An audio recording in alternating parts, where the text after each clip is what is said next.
We're such. Oh, hey, what's up, everybody? I was about to say how we are such good friends, Alexandra, Botez, and I, coming your way with FIDE Women's Speeches Champion commentary. Alexandra, I know we had a little bit of a tiff yesterday. Do you forgive me? Well, I think I got you back with my last tweet. I know you really loved it. So I think we're even, Robert. That's what you call even. Wait till I get you back. But in the meantime, speaking of not being even, let's look at the leaderboard for the Women's Speeches Championship because there, right now, is one player, Anna Ushanina, who's finished her event. Unless she makes it the super final, she was in first place after her three events. However, Valentina Gunina has won her match yesterday and thus is tied. So it gets a little complicated and we'll sort through the weeds. But Alexandra, as you look from through the standings here, we know three players: Alexander Kostenyuk, Sara Karamostria, Hoi Fan. They need to win this Grand Prix just to be able to qualify themselves to the super final. So when you look at the standings, what do you make of them? Well, it's crazy to see Hoi Fan in any type of women's chess tournament not be near the top. But of course, she was really dominating her match yesterday. So I imagine she's going to be one of the likely participants to qualify, even though, Kostenyuk and Sarah have more points than her so far. It's going to be interesting to see them battling it out today. That's very true. And those three players from fourth through sixth place, they absolutely have no choice. They need to win this Grand Prix leg. And Valentina Gunina has scooted up with her performance as far. I believe she's received 2 points thus far. So if she wins her match today, she secures qualification into the super final. The top two players in the standings make it there. And well, as you see, 22, 20, 20, 12, 10, 10. Let's go to how you earn those points in addition to the dollar bills, because $3,000 for first place and 12 points. So with Kosenik at 12, with Hoi Fan and Sara, they're with 10. If they win the event, they get 12 points. That gets them to 22 or 24 if you're Kosenik, and that would invite you into the super final. So Right, and the super final has a prize fund of $10,000 with 6,500 going to the winner and 3,500 to the runner up. So, a lot of motivation to make it there. uh what? That's a lot of money. I didn't actually know that. Yeah, So I just got word in Slack, so that's you passing it dropping on. knowledge on me. I've been so focused on all that's happened, and I haven't looked to what is going to happen. So thank you for dropping that little nugget of knowledge on me because that is a heck of a lot of money. So these players really want to earn their way to the super final, a chance at $6,500 first place prize. Well, Robert, on a kind of related note, International Chess Day. Is it today or is it coming up? And do you have any plans? Well, I believe that the International Chess Day is the 20th. The 20th. Okay. Because I've And already been getting messages with International Chess Day, kind of like those greetings you send to people. But good to know I still have some time there. yeah, and I'm pretty sure I do have plans, and I kind of hate to admit it so publicly, but those plans do include you, and it's because the super final of this Women's Speeches Championship, it's on the 20th, and we're gonna be commentating that together. I So feel like that must have been done on purpose. So it's okay. I'm looking forward to that. I am as well. I just have this. I can't be so friendly with you to start the day. I feel like we need to have our little, banter back and forth here. Can't be friends all the time, can we? Apparently not, Robert. Apparently not. I mean, you are starting off on the right foot today. You apologize. We were talking some chess. I thought things were going to go well, but you never know. Yeah, they're gonna go well. That's for When sure. Oh, great comment in chat. When is International Hess Day? Isn't that every day? I guess that's what you feel like. What's a day in the life of Hess like? What is that a serious question? I don't know, just some inspiring words for people who want to celebrate Hess Day. They just have to come on to Twitch, look for the chess channel, and they will find me here. And they will be able to celebrate by watching chess, learning some chess, and hopefully enjoying just my glowing personality, right? Oh, absolutely, Robert. Um And Tagvon just put a hilarious comment. Hey, Tagvon, it's great to see you. Robert missing the 1 hour free time before Alexandra shows up when he can roast her mercilessly.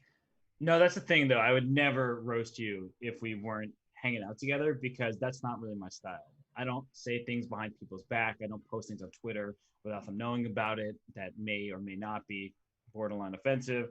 I say it, everything I need to say to the person's face. So, Well. You know, Robert, you just want to see my reaction when you roast me. That's the real reason. yeah, well, sometimes you just need to be roasted like a pig in a blanket. So, anyway, are we going to use real chess terms today or are we going to continue to make them up? I think it's a little more fun when you throw in a random chess term, right? Isn't that what made chess a little bit more popular on Twitch? Yeah, it's cool when people who are just starting at chess do that, but when people who have been playing chess their whole life make up just ridiculous phrases that they think are real, it's not the fact that it's not real. It's the fact that you thought that that was a legitimate turn of phrase. And I was like, Alexandra, I've literally never heard that. And I know I'm not Canadian, but that's not really a legit excuse. So anyway, chess is happening. The games have been taking off. I was half right. It was pigs on the 7th, pigs in the blanket. It's creative interpretation. But all right, what game do you want to start off with? Well, actually, I was going to let you choose, but now that you asked me, I'll just stay on the game that we're at here with Ifan taking on Zanzia Abdul Malik. We heard from her yesterday after her match win. She didn't know she was going to play Ho Yifan after winning, but then when we told her, she was pretty excited about it, wasn't she? She was, and I found it funny that she said, "Oh man, it's Ho Yifan. I'm not even gonna try to prepare." It seemed like she feels it's one of those impossible tasks, and she's just gonna go there, try her best, and you know, analyze the games after. I think that she was saying, like, she's admitting, she's acknowledging Yifan is the strongest player, but that doesn't mean that she has to count herself out. So I do think that she believes in herself. She seems to be a person who is generally in great spirits. And right now in this position here, Yifan is taking up quite a bit of time. So that's odd to me. It's a very natural position. This is already, it's move 9, so it's pretty early in this game. And she played c3. So one of the things that we haven't spoken too much about, Alexandra, but I'm curious your thoughts. What kind of rust is there for Yifan? She's somebody who, of course, is an elite player, but somebody who's been busy at school and now has become a professor. She doesn't play over the board chess very regularly, and I don't believe she's playing online that much either. So what do you think about the rust factor as she plays somebody like Zanzia Abdul Malik? That's a great question. She definitely is not an active player anymore in the way that she used to be. So she's not at her peak anymore. Would you consider her retired? Uh, I don't know. That's a good question that I haven't really considered. I think that she is not as active as people would like, but I wouldn't call her retired. She still competes every now and then in over the board chess. She, of course, has been playing in this event, and she's been playing well. Once she's found her footing, she made it to the final of the previous Grand Prix leg here. In the first match yesterday, she was an absolute force.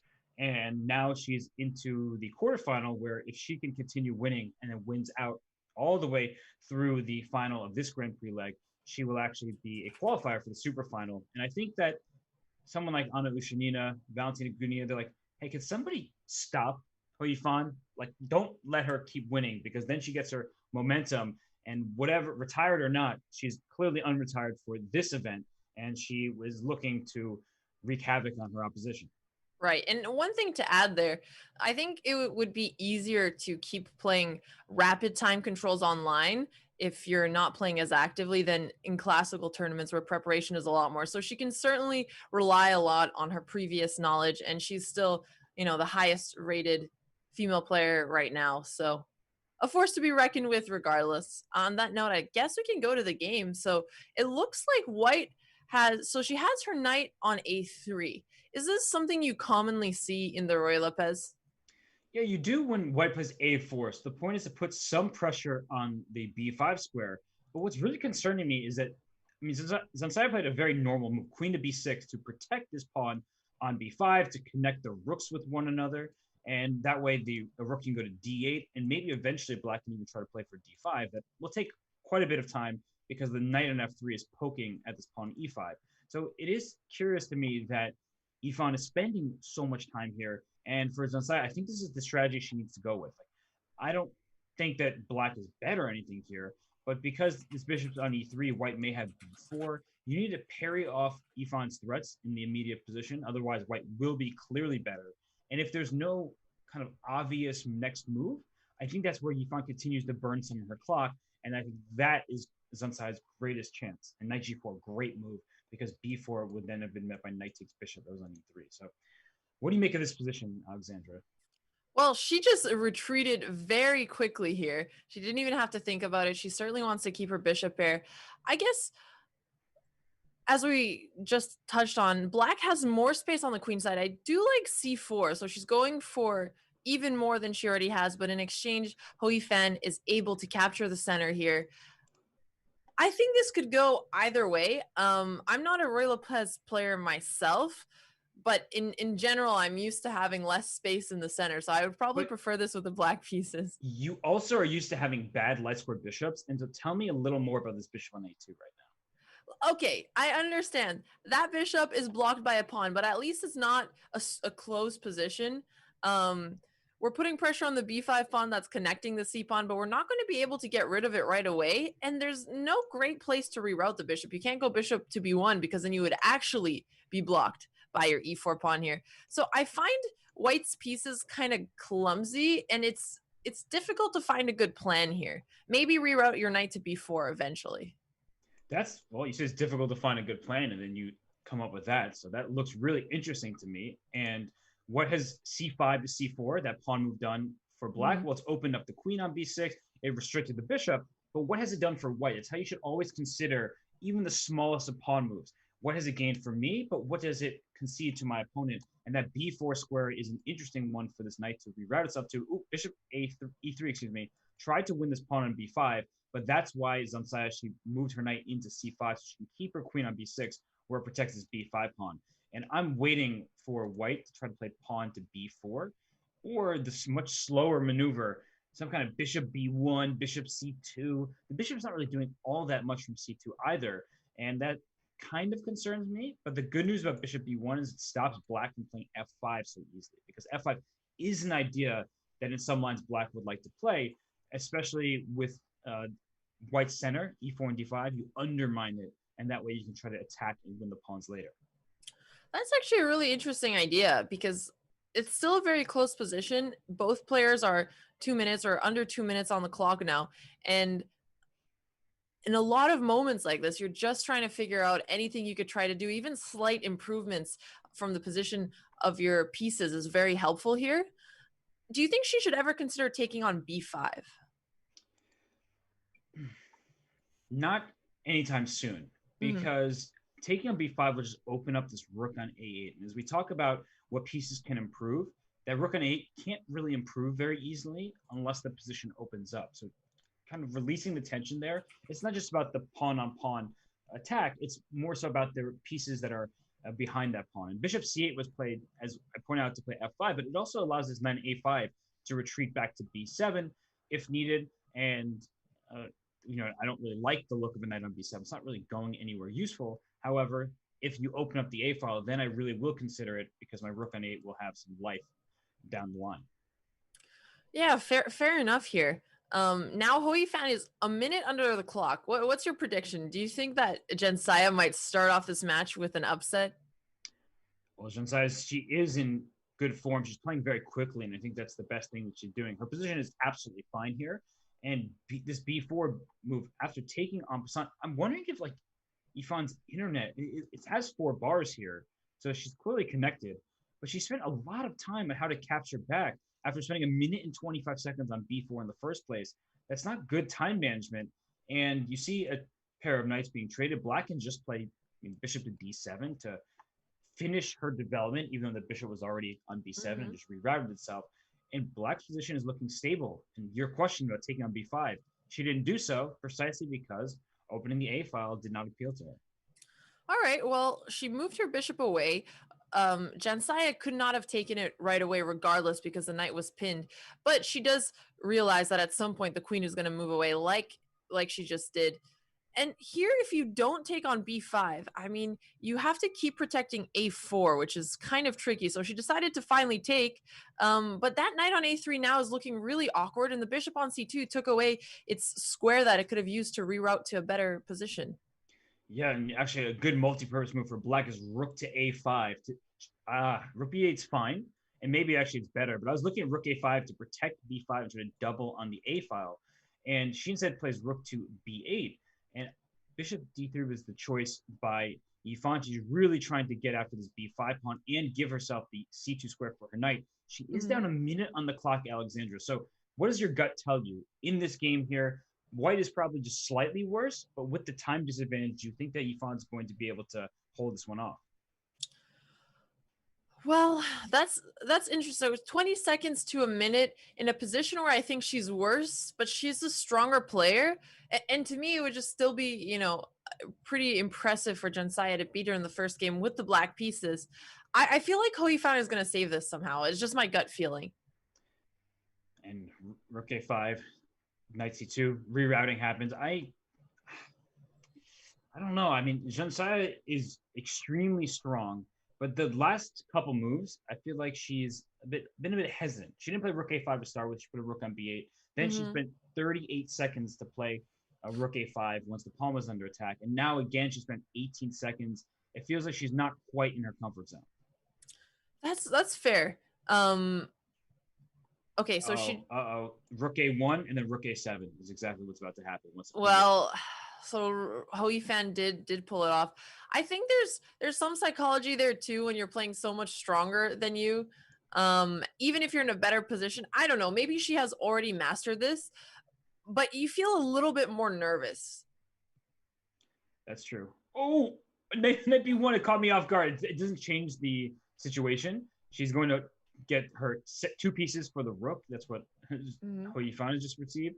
And b4 was a smart move because the knight wants to go to c6. At the very least, by giving up a pawn, the rook now has more life in the position. So it's a good, instructive moment for people, even though it's not going to really change the dynamic of the position in the sense that white is better. It does change black's opportunity. So I should have rephrased it. It changes the dynamic, it doesn't change the objective evaluation. Yeah, that sounds pretty fair. So Hou Yifan has a knight and a bishop for a rook. What is Zanzia's best plan to try to maybe, get away with a draw here? Exactly what she did. Note that a bishop on the light squares cannot attack any pawns on dark squares. And look at where black's pawns are on dark squares. So if the knight ever reroutes, black goes king to e7. Okay, how are you going to attack any of my pawns? If we start trading off a bunch of pawns, it feels like we're getting closer and closer to a position where black should be able to hold. And as we see here, pawns traded. Note, light square bishop, h8 is a dark square. So you know that one of the things you may need to accomplish is trading off this.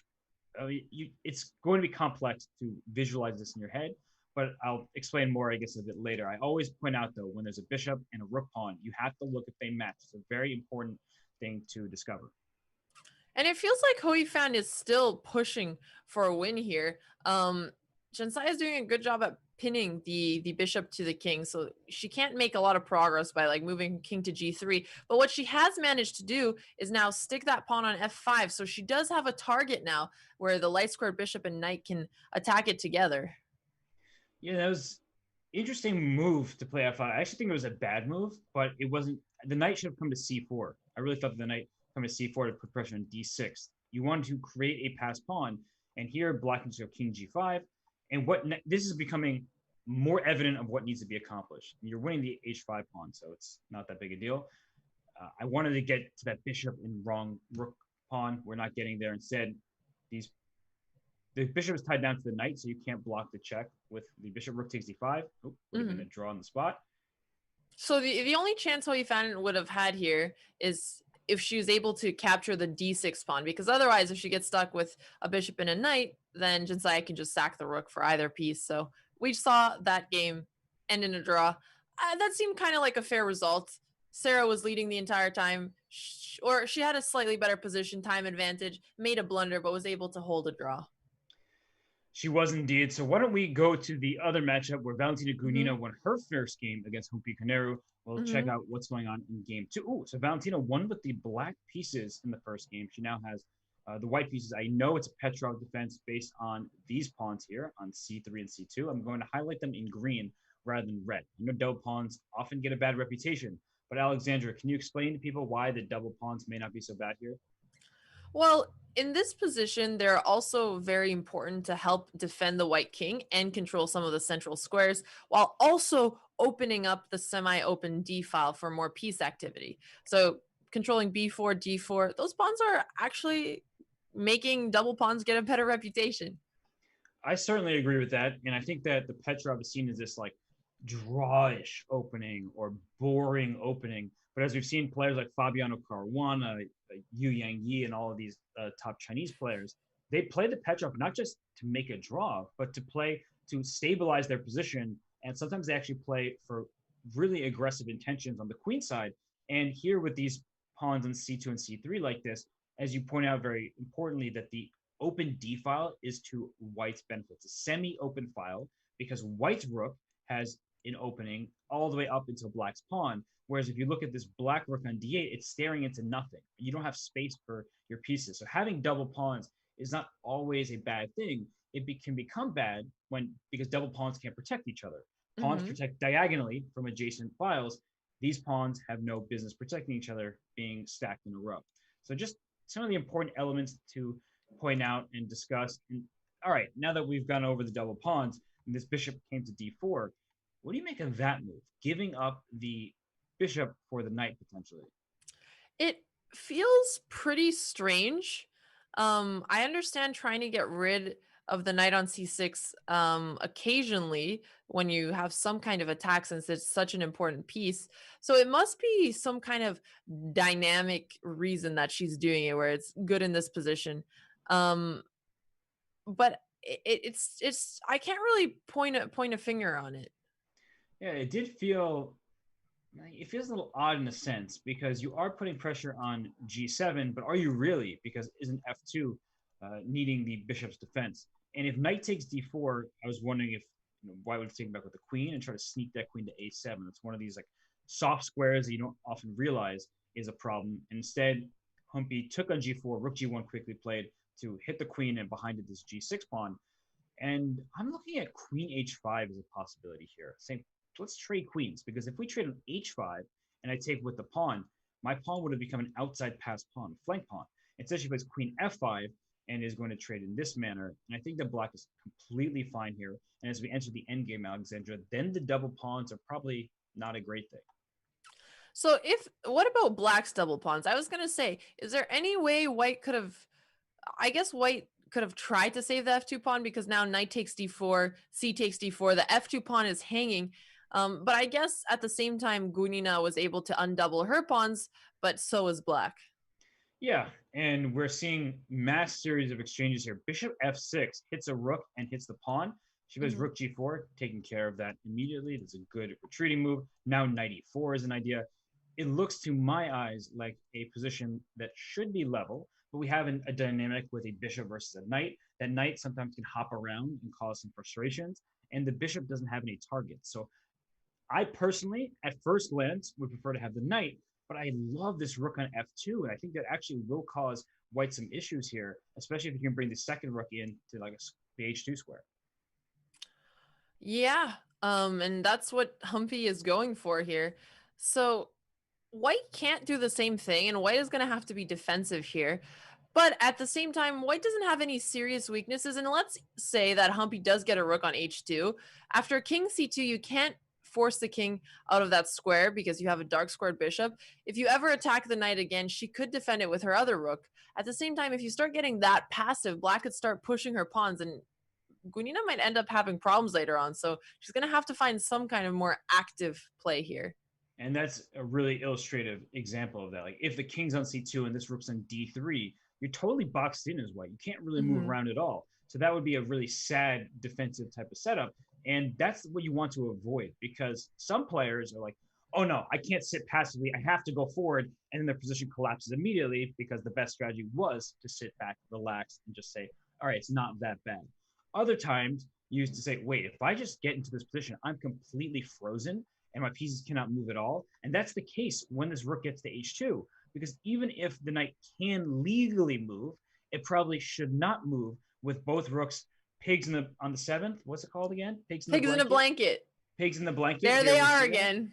There they are again. Yes. See, I like to think of this as like a lawnmower because you're just going right down the line there and mowing everything in your path. But we can go with the pigs in the blanket, a little carnival food.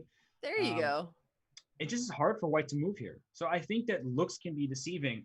And that first glance, oh, it should be what many people say. It should be a draw. King, 2 rooks, 4 pawns, minor piece each. Oh, all symmetrical pawn structure, same side of the board. But it's a much more difficult position that immediately meets the eye. And I like that Gunina put her king on d3 because now her knight isn't going to be pinned. So she's less likely to fall for any of those knight traps where she realizes the knight is under attack too many times. She's playing knight f3, so she did find an active plan because her pawn on b2 is hanging. Of course, Humpty cannot take it because the rook on h2 is also under attack. So I like the way she's finding a way out. Yeah, I'm going to show something very quickly because if the king were on b7, this would not have worked out so well for white. But the point is that your bishop d6, I would like you to take my rook so I could take yours, and then my rook would try to do damage on this second rank here. A rook g8 check would have been an important intermezzo so that you can take the rook next move once the king goes out the way. So the king being on the back rank was actually harmful for black's chances here. And then we see Humpty is trying to continue this game, but now she can get in trouble as this knight is active and black is the one without any sort of clear plan.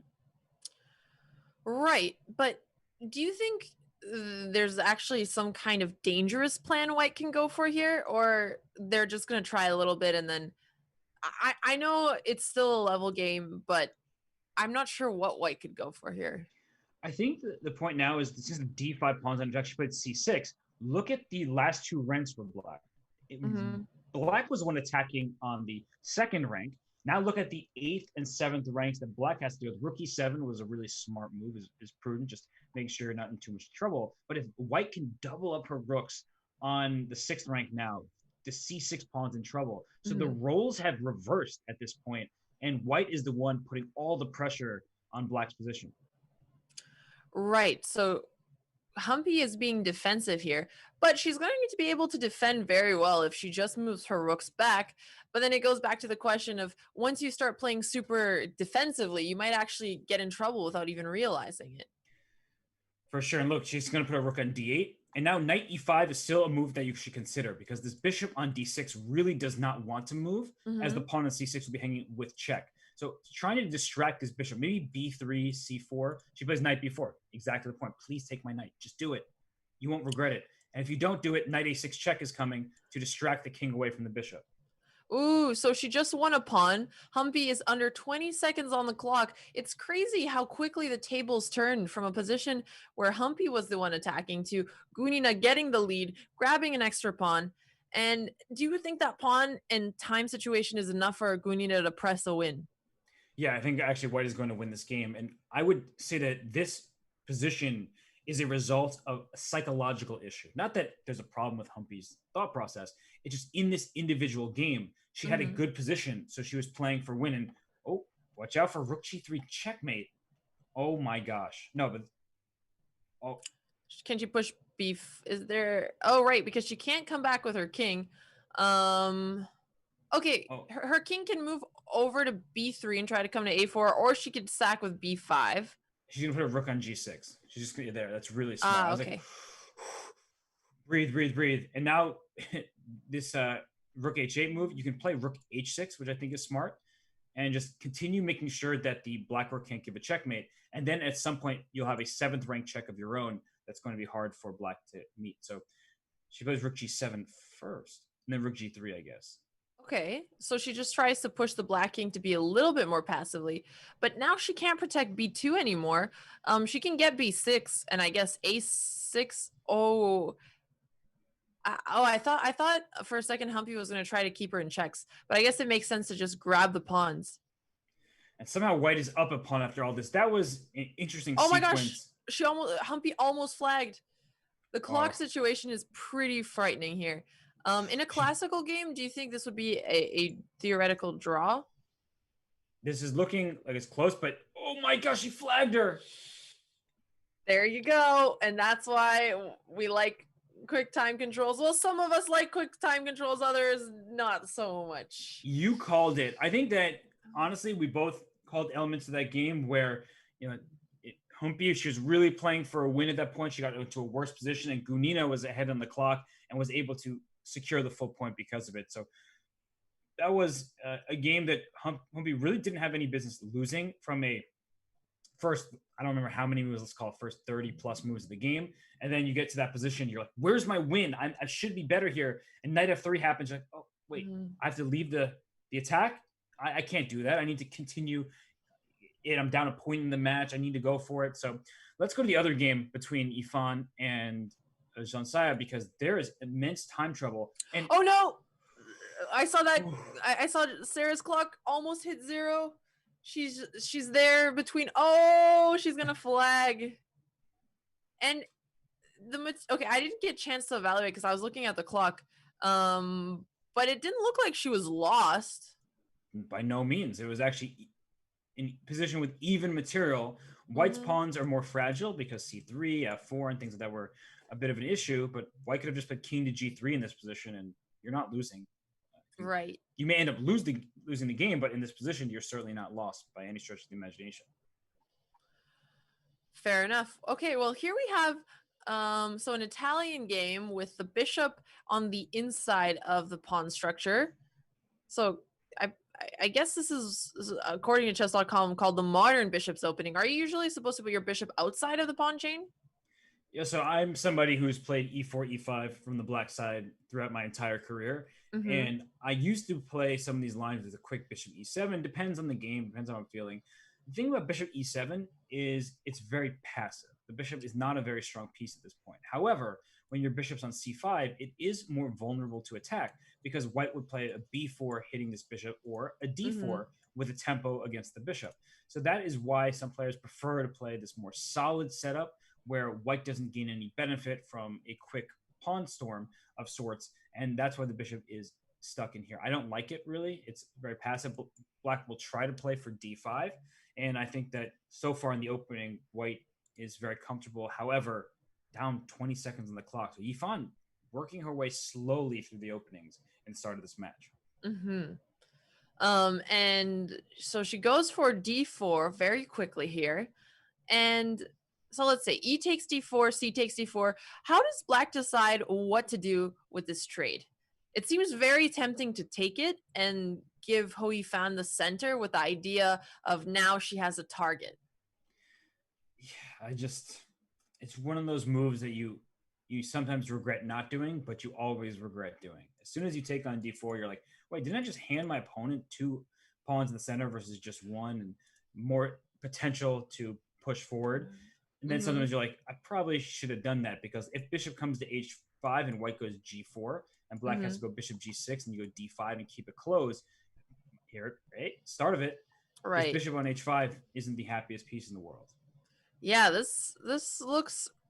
Honestly, both of Sarah's bishops are not having the time of their life right now. I mean, if the bishop has to go to g6, then you can't even play, and I mean, you can't play g6 right now and bishop g7 because you're taking away all of the light squares bishops. Sorry, all of the light squares from the bishop. So Sarah's difficulty here is going to be figuring out a way to actually get some activity for her pieces.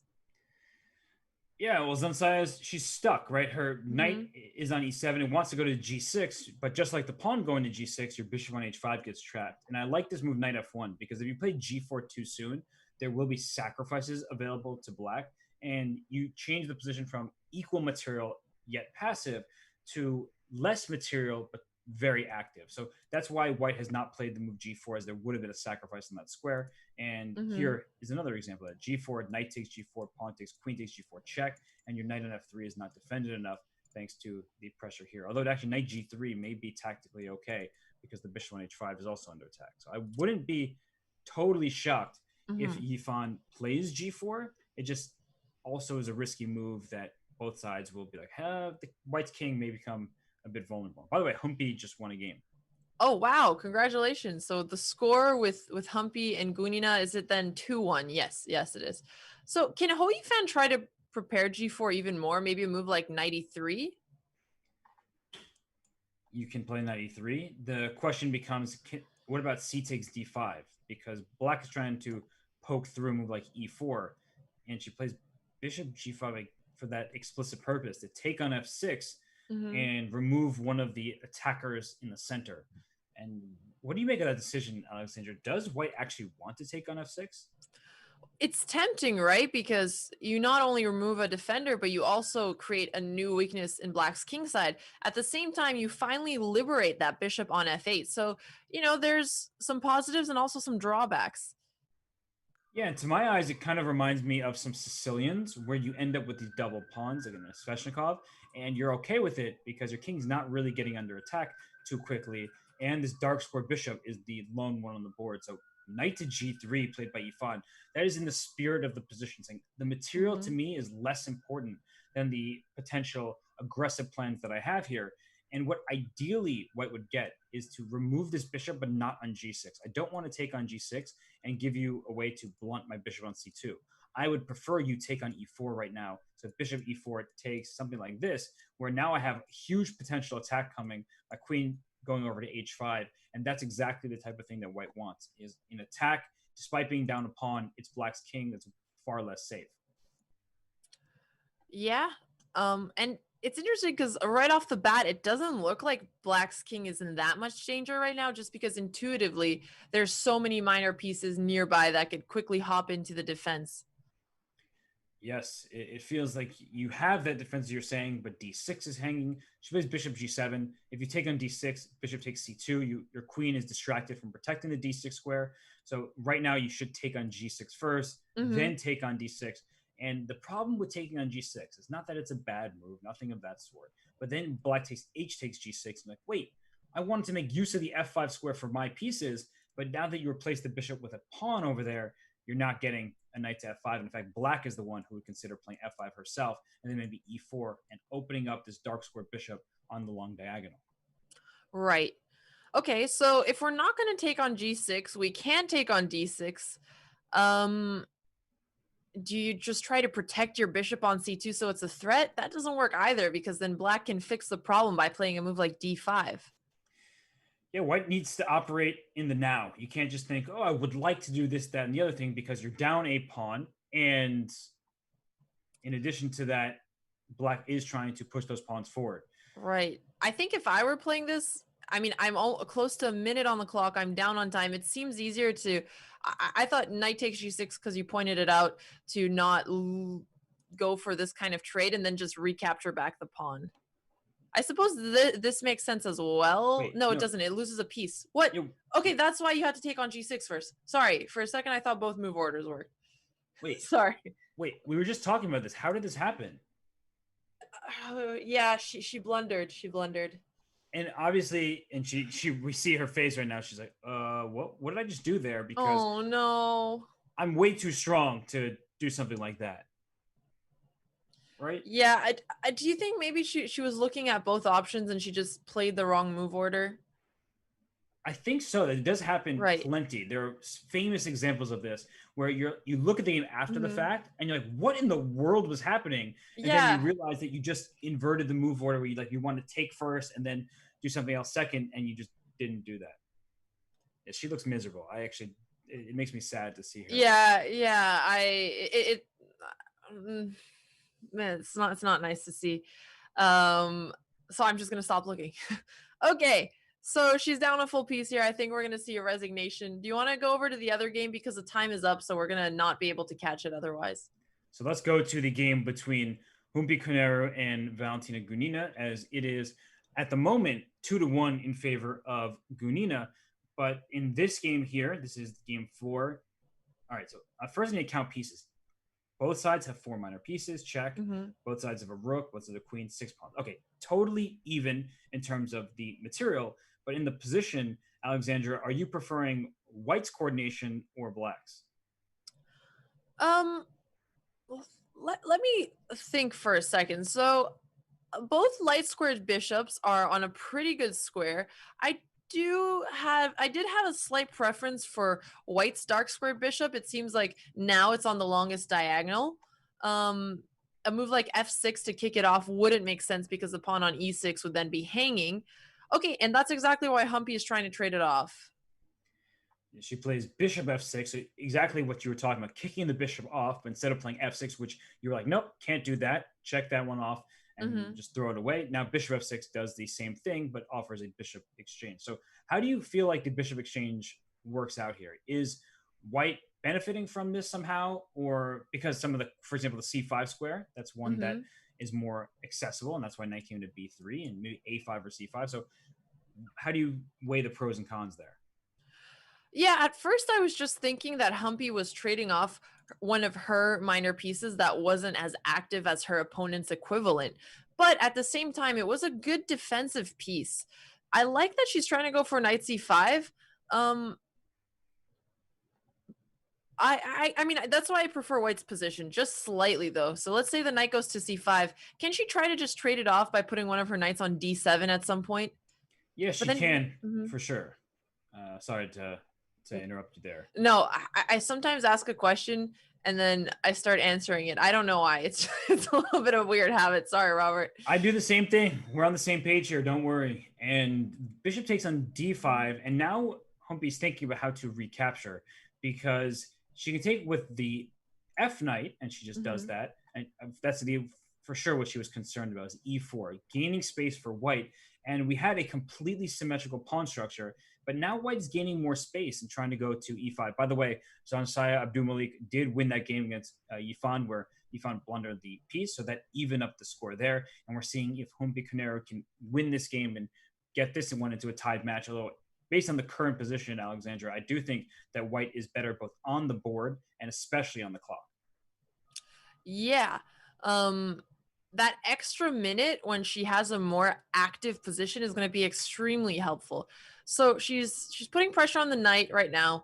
Knight g6 looks like the natural move here, just to also put a blockading piece in front of the queen.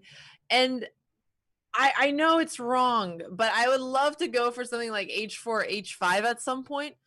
The problem is it's going to create a weakness in the long term. If you get into the end game, you really overextended your pawn. But like, just dream a little bit. Rook c3, rook g3. Wait, I thought queen d7 now. Doesn't that pin the knight? And what's... Oh, man. Are we just coming and seeing all of the blunders? I was going to say that the knight on g6 is potentially vulnerable because of knight takes e6. But before I said it, I realized that queen d7 pinned the knight to the queen, in which case this knight cannot move. And if that's the situation, then queen takes e6 next for black scoops up material. And that is not ideal. By the way, if h4, h5 was wrong, I don't want to be right, because that is exactly what I wanted to do, to kick the knight out and give the king some luft. So right, it's one of those moves that always comes in rapid time control, but I have to kind of stop myself. I'm like, it feels wrong, but it looks so exciting. Either way, at least it would have not blundered a piece. But I will say this, I mean, playing a lot of blitz online and not being as strong as these players and seeing that they also make mistakes is a little bit comforting, if that makes sense. It's just you're like, I don't know if I agree with that. It just shows you that everybody's capable of making these mistakes, and it doesn't mean that they're bad players. Oh, absolutely. What I was going to say was it makes you feel sad for them in the moment, but I think the big picture is a very good one, where even the best players, whether it's Magnus Carlsen, Hikaru, whoever it may be, they do make mistakes. And I think people often are very hard on themselves when it comes to chess, being like, oh, like I can't do this. I'm not capable. Like, I'm making all these blunders. Then you see that even the best players in the world occasionally make slip ups that seem quite basic relative to their skills. It does happen. And rook to d1 played just now by Gunina. She's trying to actually play for the clock. Rook to d6 is an idea where you're hitting this queen. The knight on g6 is pinned, can't move because the g7 pawn is hanging with checkmate. The h5 pawn is under attack here. I feel like Gunina is doing everything right after dropping that piece. Yeah, I mean, it sounds really weird to say that because she's probably still going to end up losing, but the right mentality is, even if you blundered, make it as tricky as possible. And I'm glad she's doing that. Knight f4. So where's that queen going to Oh my gosh, go? queen g5. Oh, knight h3 check. Knight h3 and then knight f3 check. Oh my God, Robert, that is beautiful. Or I guess either way works. Yeah, here it is. I was just looking like, oh, queen g5, you trade queens, black has chances. Haha, not trading queens. Thank you for the material. Oh, well, that was a really nice tactic to end on. Maybe Gunina can, okay, her face doesn't look like she's appreciating it right now, but of course, I know that chess players just have a serious face regardless of what they're feeling. And she's still playing this out. I wonder if it's because Humpty just lost on time. So she's just saying, let me see if I can Mhm. try to get a win on the clock here. Completely losing position, though. Yeah, I mean, has a knight for a queen. I've been on this side of the pieces often, Robert, and let me tell you, unless your opponent has no increment, it usually doesn't work out your way. I did see you smother checkmate somebody with that exact material imbalance. So I'm not counting Valentina Gunina out, but on a more serious note, of course, this game is pretty much over. And if this were a classical game, I'm sure Humpty would be a bit frustrated that the game hasn't been resigned. Mhm. However, in this kind of blitz scenario, Black does have plenty of time. However, there are a multitude of reasons that people plan just to get their frustrations out as they have to play Yeah. another game in a few minutes. Perhaps she Robert, doesn't. Oh, sorry, go ahead. oh, sorry, I just saw a comment and I wanted to not forget. I didn't mean to cut you off. Sorry about that. But before the game's over, who has a better chance at winning? Gunina versus Humpy, or the one guy in chat who's just arguing with Moobot over and over? It's sad to say, probably this person arguing with Moobot. Probably has a better chance. It's really a losing battle, I have to admit. But considering this game was just resigned, this one is already over. And I want to go do an instant replay of that knight fork because it was a really beautiful tactical motif there where queen f6 was played to offer the queen exchange. Black is up a knight for a pawn. Exchanges should help her chances. Gunina says, no, let me take your pawn on h5. So now I have 2 pawns for the piece. That's closer to material equality, even though black still has extra material. And after knight f4, this queen is actually trapped because you don't have g4, you don't have f3, you don't have e2. Those knights are doing damage. Only way to save the queen, so she thought, was queen back to g5. And of course, she wouldn't have snagged the pawn if she realized her queen was getting lost because knight f3 and knight h3 both are forks on the king and the queen. You sack one knight to get the other to scoop up that queen, and then it was all over from there. So, Alexandra, any sort of final thoughts about the 5-minute portion before we take our break? We've seen quite a few blunders this early on. The players, I mean, so Hui Fan has been getting in quite a bit of time pressure. So I actually think Sarah's playing very well so far. What is the score between them? 1.5, 1.5. Yeah, they're tied, and she's actually had better positions in the opening. So that's been surprising for me. And Gunina and Humpy also tied. Excited Yeah. to see what's going to happen with them after. So mine was 2-0 in Gunina's favor. Humpty did strike back with 2 straight victories. And for Zanzia, she was the recipient of a blunder by Hui Fan, but was playing a nice game before that anyway. So with that, we're going to go to our break. And when we return, we will have the 3-minute plus 1 second increment portion of this FIDE Chess.com Women's Speed Chess Championship Grand Prix.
And we return here with two even matches. The matchup between Hou Yifan and Zanzia Abdul Malik is tied 1.5 games apiece. And the matchup between Valentina Gunina and Humpty is tied at 2 games apiece. So one extra game played in the Gunina Conero match, because the way this works is when the match timer is up, there are no more games. But if the game is in progress, that game is allowed to finish. So, Alexandra, as we head into the 3+1, who are the favorites in these matches? You tell me. All right, so we are heading in the 3+1 for the second half of the players, correct? What do you mean a sec? Well, we're just these matches. We're going to 3+1 for the ones we've been covering. Oh, okay. Sorry. For a second, I misunderstood. So as I mentioned, I'd like to see Hou Yifan being a little bit better with her time management. I think Gunina has been playing a little bit more strongly. In the game that she lost, the second game, I felt that it was mostly because of the blunder. And in the first game, she had actually outplayed Humpty a little bit. But, they're still very close. So I'm curious to see what's going to happen there. But Gunina really needs to win to make it into the super final. So she is playing her absolute hardest. Yeah, these players really have a lot to go for here. For Gunina, she is currently tied atop the leaderboard with Anna Ushanina. But depending on how many points she scores in this match, she may lose out on tie breaks, because the first tie break in this is number of Grand Prix legs won. Gunina has won one, as has Ushanina. But then the second tiebreak is total points, game points won throughout the whole event. So Gunina need at least 6 points today to secure a spot in the super final, no matter how she does in the match. If she wins the match, she's through. If she scores over 6 points, she's also through. It's complicated, but that's what the standings are, and that's what I have to report to you. All right. Well, I'm looking at the Zanzia and Hou Yifan game, and looking over here, Zanzia just castled after pushing her pawn to g4. Is her king actually safe there? It's a good question. Is that a king that needs to be highlighted in red or highlighted in green, saying it's safe? H5 is trying to take direct advantage of the fact that the pawn is on g4. I don't really like this position for white. I don't think the king is getting mated just yet, but the entire structure looks a bit odd. The rook on c8 pins this knight on c3, excuse me, to the pawn on c2. It makes it hard to move. And she took on h5, which is typically not a move you want to play in a position like this. I'm thinking even rook c5 takes h5. She goes for the more natural rook takes h5. Alexandra, you seemed quizzical and saying, like, wait, this doesn't look right. Do you think that white has chances here? Or, I mean, what's going on? It's a confusing position because both kings have their own weaknesses. On one end, Hou Yifan's king is in the center of the board, but she actually has more pawns protecting the king than white's king on g1. And when you're asking about chances, I'm trying to figure out, well, what can white try to do and create weaknesses? And I don't see anything right away. I mean, e5 to try to open up the position is not going to work because she just plays d5. Can Hou Yifan just leave her king there and try to develop her bishop, take her queen out, and basically take advantage of the semi-open g file? I think so. I would think of a move like queen to g5 or rook to g5 was played. And now there's even threats of rook takes g2. That is a thematic exchange sacrifice, because once you take on g2, look at the promise of your bishop on b7. So right now, moves that come to mind are rook takes g2 and the queen. That's what I would do. I know it's not my pieces, so I'm happy to sacrifice them, but I think this is actually good and not just me being myself. Rook takes g2, king takes g2, and then drop that queen into h4, hitting e4, putting pressure on this exposed king. I'm all here. I'm all in. I'm here for it. Okay. I guess the thing to me that is intimidating about that is, let's say rook takes g2, king takes g2, queen g5, king h2. The rook is coming to g1, and black doesn't have that many pieces to continue the attack with, which is, at least the basic principle I've stuck to since I've been a kid. If you're going to sacrifice your pieces for a kingside attack, make sure you have enough backup. Gosh, just let me sacrifice other people's pieces in peace, Alexandra. Come on. I just wanted to give up stuff and go for checkmate. But you are correct that if you feel like you don't have enough pieces in the action there, then it probably will backfire. And so instead, she plays the move. She went knight f6, then e5, and brought her knight out to try to get to f4. And this is a very good strategy for black because you have given up no material whatsoever. You still have attacking possibilities. Although I really like this move, bishop f3 by Zanzia, because now she can play rook to g1 and try to trade off this aggressive rook on g6. Okay, so that's actually a pretty good idea because the rook on f1 isn't actually doing very much. So that was an interesting decision by Hou Yifan. I guess she didn't want to put her knight back, so she actually didn't have a choice. So it was an interesting decision. It was forced. Okay, moving on. So now is Hou Yifan's king actually the one in trouble? Somehow the position really changed, and again she's in time pressure. Yeah, I don't think it's her king being in trouble so much. Ooh, okay, maybe her king is in trouble. That was a really nice move because the bishop on b7 is under attack, and so you have to take on f3. And once you take on f3, I take on f6, and that's big trouble. What a tactic there by Zanzia. And the point is that you're ripping the position open, and she just decided to give up a piece because otherwise, is it queen d7? No, because bishop takes c8. Queen d7, and there's also queen takes f3, but bishop takes c8. Right, and to slow that down, so you were saying queen d7 to threaten checkmate on h3, but there's bishop takes c8, which actually protects the pawn on h3. So that's why she goes for h4, which also puts pressure on f2. And queen takes f3 was very precise, just protecting both. So she's down a full piece now. She is. And rook g4, another good move, kicking this queen off of h4, and now white is up that full piece that you talked about. And king to g2 just to shore up your king side. I guess it's pretty early in the 3+1 time segment, but I would have considered resigning just to see if I can get more games in this time control. However, Yifan playing on, it's hard to resign, isn't it? Yeah, it is hard to resign. I think when you made it, I don't think that was e5. Would you consider that Hou Yifan blundered into that, or just, I don't know what the right word is for what just happened. Yeah, she overlooked it for sure. I mean, bishop f6 was a really natural type of move, but I guess king f8 or g6 or something that was just working better because of this e5 tactic. And, well, we're at the live board as I'm catching back up. And, okay, actually, wait, this knight is kind of trapped over here. c4 might fall. So, interesting. It's not nearly as easy as I initially thought. I guess c5 is probably a pretty good move here. It should be winning for white, objectively. But in blitz games, anything can happen, although white is the one up a lot of time in addition to being ahead in the board. So this should be relatively smooth. Right. I mean, of course, there's still a chance, as you mentioned, she might hang a piece. With a knight and a bishop, accidentally, maybe if you're leaving them on the same file, you can get them pinned. But that's true. She also has that extra H-pawn. I think there's just too much going on here. Hou Yifan resigned. Yikes. Tough day in the office. Wow. Yeah. It's just, when we talk about it from the start, if Zanzia can play very quickly, it seems like Yifan is spending a little bit too much time in the opening stages, which doesn't leave her with enough time in a position as she overlooked that move to e5. It's a tactic that she certainly is aware of those possibilities, and yet she just didn't find it there. And hold up, I'm just trying to. What happened? No, the other match, they had to cancel a game there because they were playing 5-minute time control. They just were rematching each other in 5 minutes. Yeah, I was looking at that too, and I thought maybe we were staggering the starts of the game or something. No. All right. No, that's good to know. That's good to know.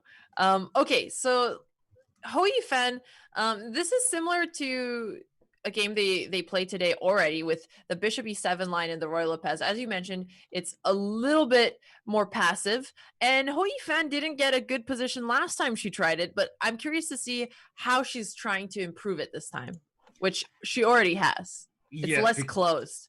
It's less closed. That bishop on the light squares was a problem for her in the past. This is all thematic. It's all opening theory. The knight comes to b4 to pester this bishop. Watch out for a3. It would have trapped the knight. That's why black put a5 to give the knight some space. So Alexandra, when you look at a position like this, it's pretty obscure, I would say, for those who don't play the Spanish. However, having had the black side of this position several times, I know that it looks okay for black, but I've always felt myself uncomfortable in this position.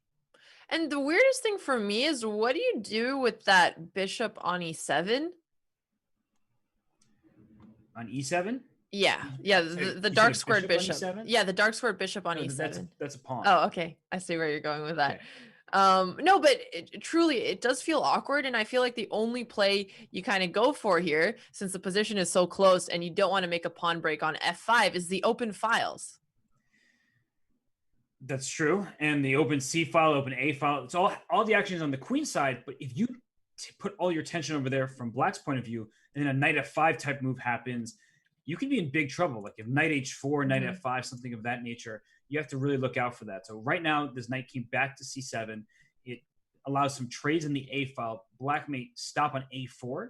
So that's like, please take me on a4 and I'll take with my b pawn, which becomes a passed a pawn. So there are ideas for both sides here to kind of open up the position. But right now, it still remains relatively closed, despite the fact that there are two open files on the queen side. Right. And she plays rook a4, so the plan is quite straightforward. She's trying to double up. If you play rook takes a4, b takes a4, then both sides are going to have passed pawns. Does either side have the advantage after that trade? If white can push b5 and b6 quickly, then white will have the advantage. If you can't do that, then you don't have it. So that's why queen b2 was played, just to bring the queen closer to what would have been this passed a pawn, as you pointed out. And now if you take on a4, black can even just take back with the rook and say, I don't even want to have to calculate white pushing that pawn forward. So instead, knight to d2, this knight may come to b3 and then into a5. And that's a good regrouping. And Alexandra, I have to ask you, what is black going to do about this clutter of pieces?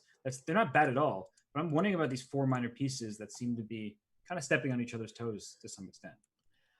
This is what I don't like about black's position, and it reminds me of some positions I get in the King's Indian as black, where, I mean, okay, actually the computer analysis hates the King's Indian, so it also says it's bad, but it's supposed to be theoretically okay. But when you actually sit and have to figure out the plans, it takes longer than it should, and it's really awkward to figure out a way out.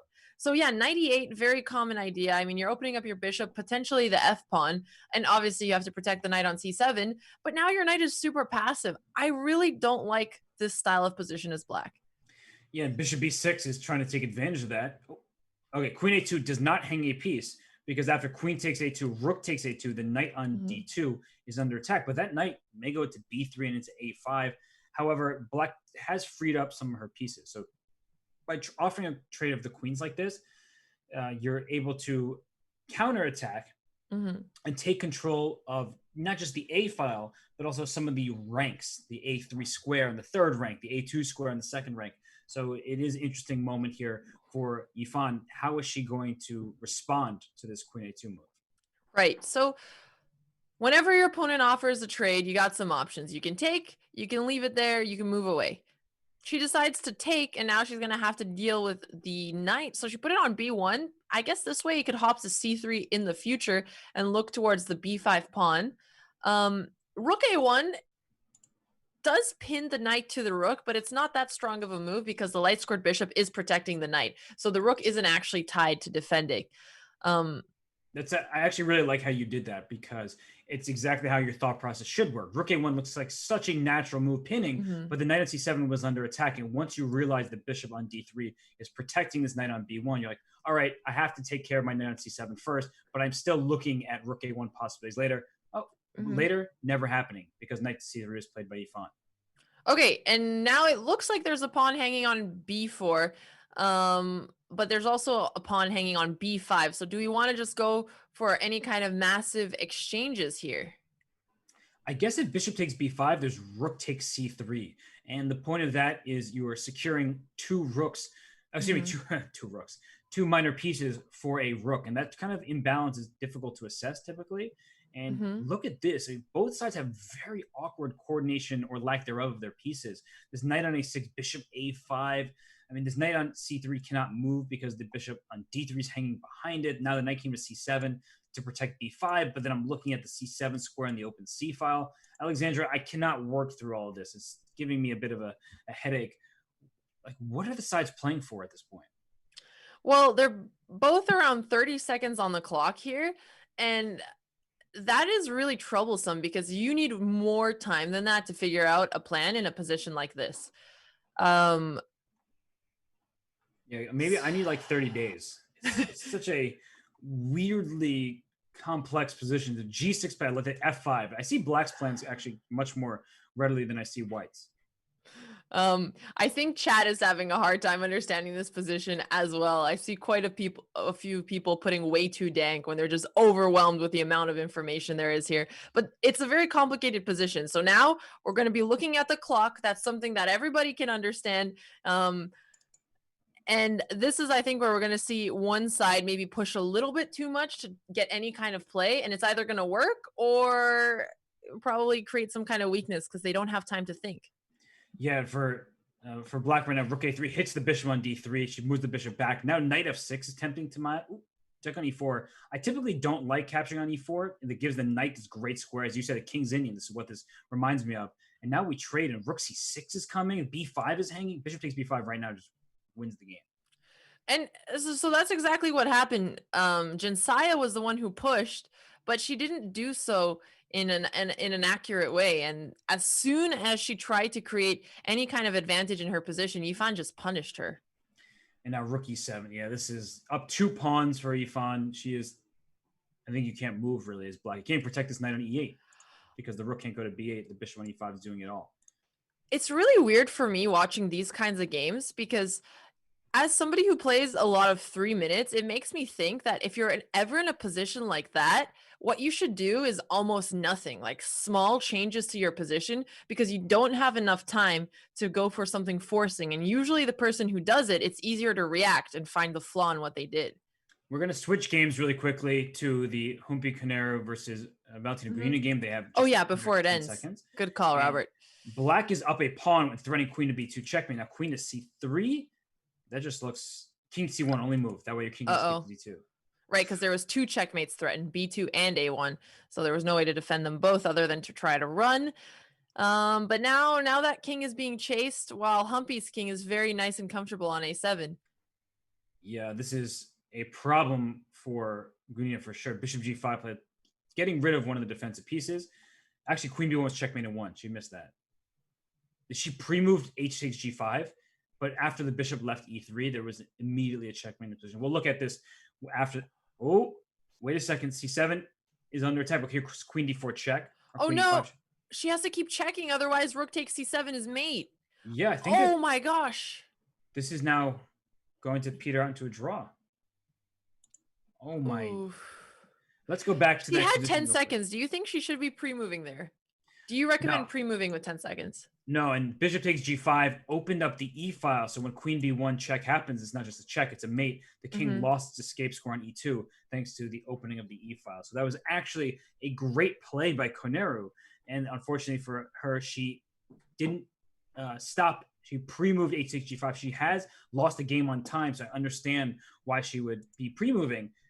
And it's tough to play with 10 seconds on the clock. I'm just looking for the checkmate because that's where my mind's at. Like, oh, let me play aggressively. She's like, wait a second. I have to look at the clock. I have to make sure my king doesn't get into a perpetual check. It is much easier to say moves and then walk them back than to play them because it can't take them back. So I completely understand what just happened here. It's just a missed opportunity that she likely will regret, especially as Gunina is a point ahead right now. Right.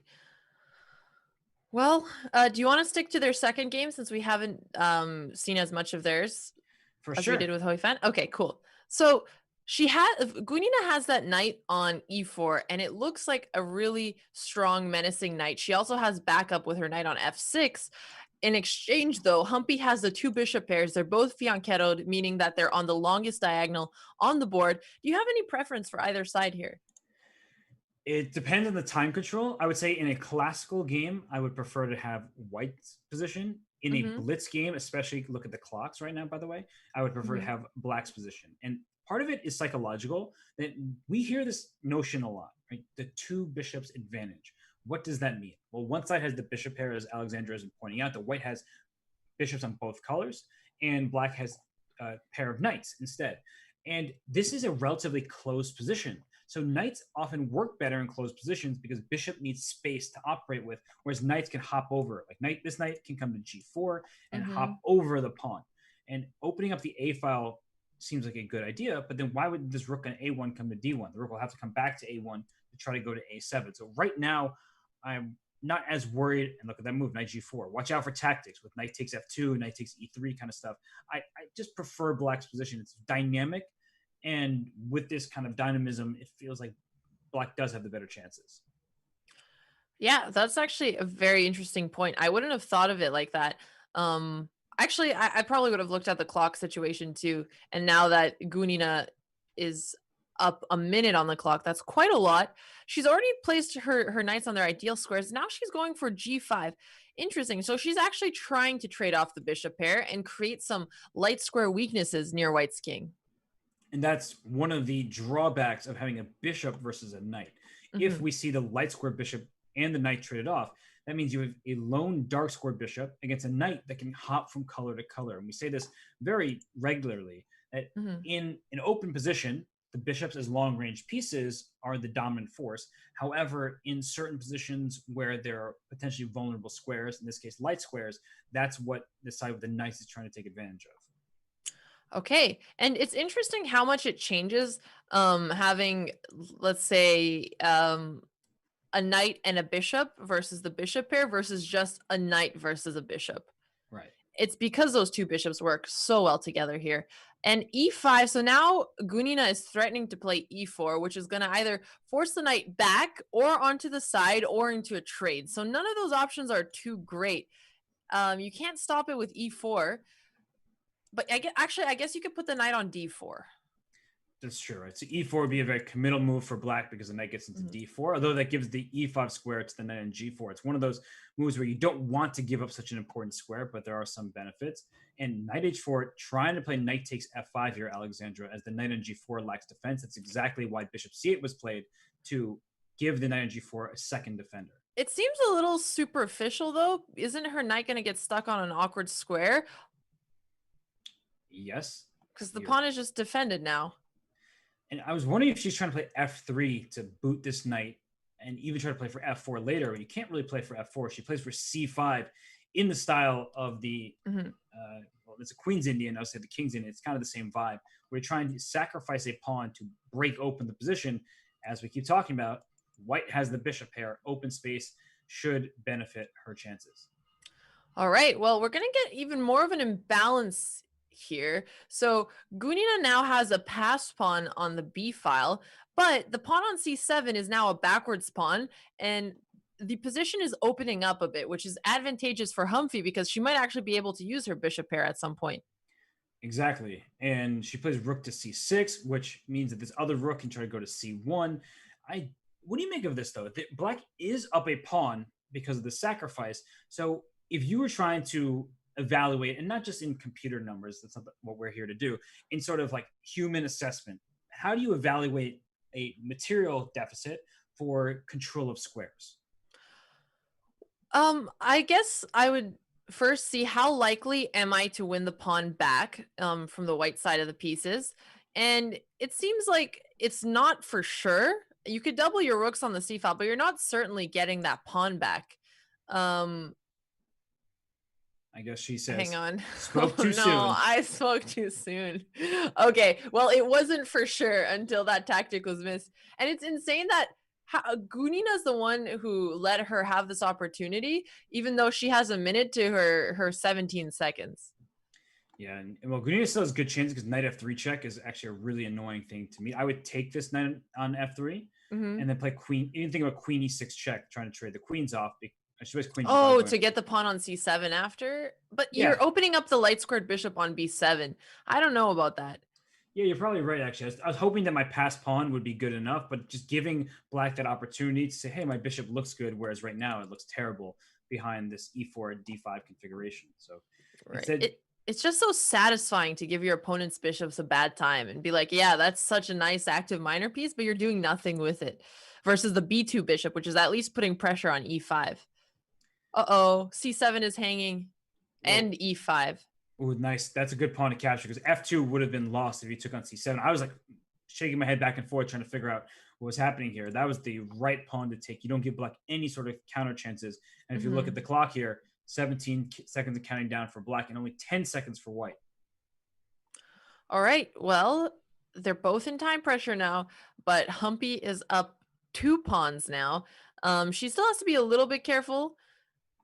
I guess the best chance for black would be. Oh, okay. It Exactly was what. check. It was check. Okay. There's no bishop hanging there. All right. Well, opposite colored bishops. We always talk about how they're drawish, but with 3 pawns and 3 of them passed, this is definitely winning. Yeah, it's kind of like 4 pawns because black has this lone B pawn, which is Mhm. stopped by just the bishop. And as you see here, there are 4 white pawns just pushing up the board. This B, I played B2 at some point, just hope that Humpy is pre-moving. All right, she resigns. The game Mhm. is completely objectively lost. That was well done by Humpy. Timely C5, crashing through in the C file, giving up material to get back more later. That was a well played game. Yeah, it really was. So Humpy has tied it up. Do you want to jump quickly to the Hoi Fan game because they're a little bit more in the later stages there. Hoi Fan has 3.5 to 2.5, so it seems like she won the last game. And I actually like her position a lot here. She's the one attacking black on the king side. There's a semi-open F file. She has her rooks doubled there already. All of her pieces are really ready to hop into the attack. Even the bishop on c2, which is, I guess, technically blocked by 2 of her pawns, she can open up. Okay, and she just does with d4 to eventually put some pressure on the king on h7, maybe even create some pin ideas. I guess the next question is, you have this nice position, you got the center, your pieces are developed. How do you make sure you don't lose this advantage? I mean, your pieces are perfectly placed, all of them. There's not a Yes, single bad piece for white. it's true. It's a dream position. But sometimes in dream positions, I feel like you're just so happy. And if you play too slowly, maybe your opponent can also put her pieces on their dream position. So where would those dream squares be? And I'm not saying that to be combative. I just No, no, no. I'm That's a good point. The point you're making is sure, but even if we play slowly, there's just not as good squares for the black pieces, which is a fair point. I mean, knight c4 would be great, so she has to block it probably with b3 to not trade off the bishop pair there. I've highlighted all the pieces that I like for white in the position, and I don't know if you see that. It's like pretty All much of all of them. Okay. Wow. Feels a little bit bad to be the other pieces, you know? them. And it just is such a nice position for white. You're kind of coordinated as best as possible, but you raise a good point that when you have a position like this, it can be frustrating if you don't see the quote unquote winning move. Because like I Right. know my position. I'm 100% sure my position is excellent here. Like look at black's last move, rook to b7. What does that do? And she plays knight h4, trying to get rook takes f7. Maybe the wait, rook take. Oh, the knight g3 was hanging, so that was cheeky. But e5, now rook f7 is even stronger as g6 is hanging after it. Bishop came to e6, and now there's no d5 for white. White is now prepared. So all of White's pieces are actually pointing towards the king now. Like rook How takes can she f7. continue here? Rook takes f7. Do it.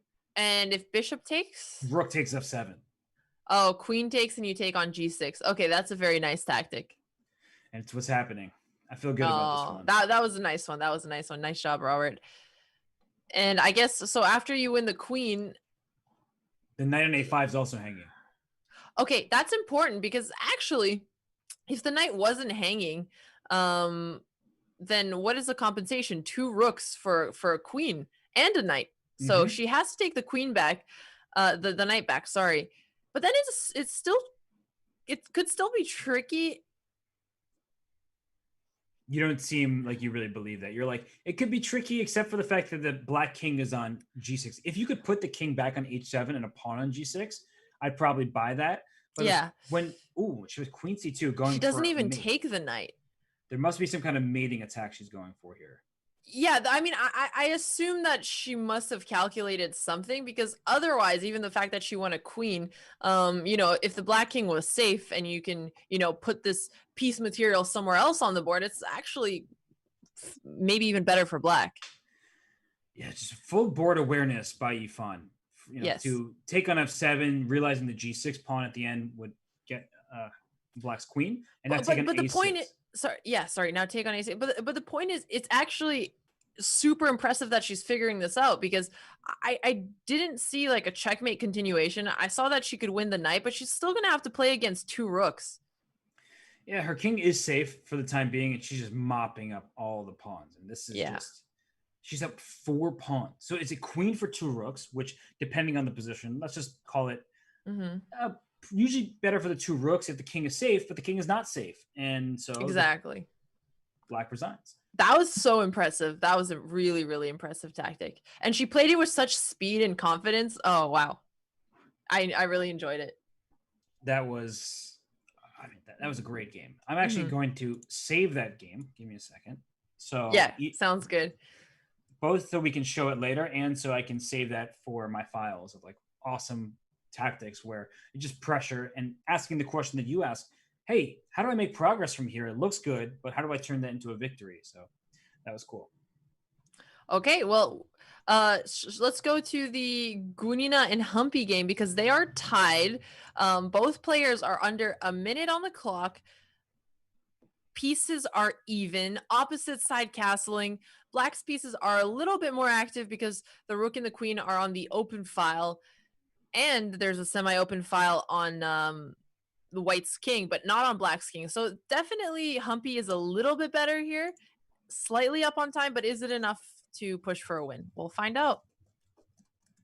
Yeah. I find it so funny every time we watch Humpty. They look at her fan and they put coggers in the chat. I honestly wish I had a fan like that was above my head, because it can get very hot here. And rook to e1. Speaking of heat, trying to get a checkmating attack on a1. Right? The queen on f6 is on a fully open diagonal. And wait, rook to e3, queen goes to d5. Look what you've done. I see what I don't know why the emote is so funny. I don't know. Okay, so rook e3.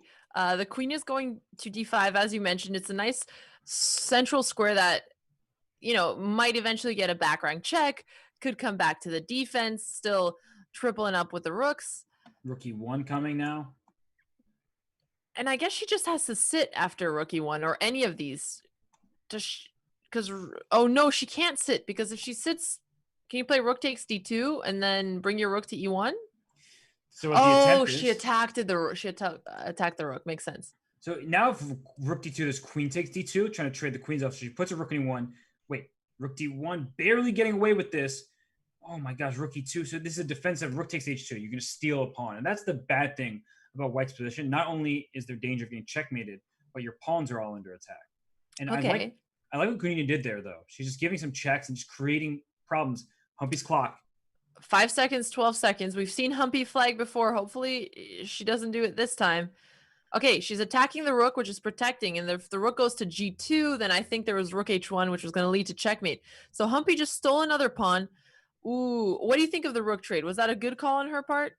I think that it was very smart for Humpty, because now she can just push her h-pawn unopposed. The a5 pawn, though, if this is about to be a race. Oh my gosh. So queen g3, please take me. That helps me promote. And I guess black is just winning the race. h3, h2. Black's king is very safe. There are not going to be too many checks.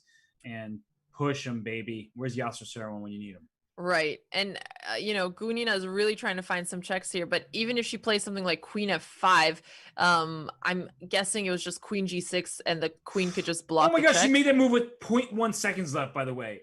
And now Humpty wins by time. Oh my gosh. Wow, so Humpty takes the lead after a bad start, which is even more impressive. So it seems like the lower time control has been helping Humpty. Yeah, let's go to the game between Zanzia and Yifan here, as they are in the midst of a 2-rook endgame where white is up a pawn. So white needs this victory. She's down a point in the match, and she's up a point in terms of chess value on the board right now. What do you make of this? Do you think that white's winning chances are higher than black's drawing chances? I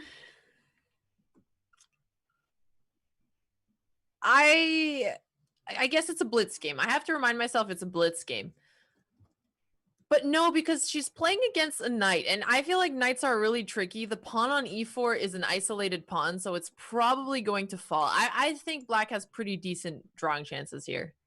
You know what I'm looking at, which I always do? Bishop on dark squares, A8 is a light square. They do not match. So when we Mhm. note that white is up a pawn, you should think about ways that you can, as from the black side of this position, that ways that you can make your position as manageable as possible. And what are ways to do that? Well, winning back a pawn is a pretty good start here. Rook to C4 now. I actually Mhm. don't really know what just happened because you gave him a pawn and then rook c4, which would open up the b file for this rook on b7.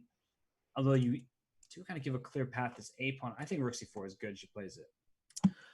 All right. So I guess one of the drawbacks here is that she has to make sure that she could defend her c4 pawn eventually. But as you mentioned, probably if white is busy attacking that pawn, black will be able to grab the other b pawn.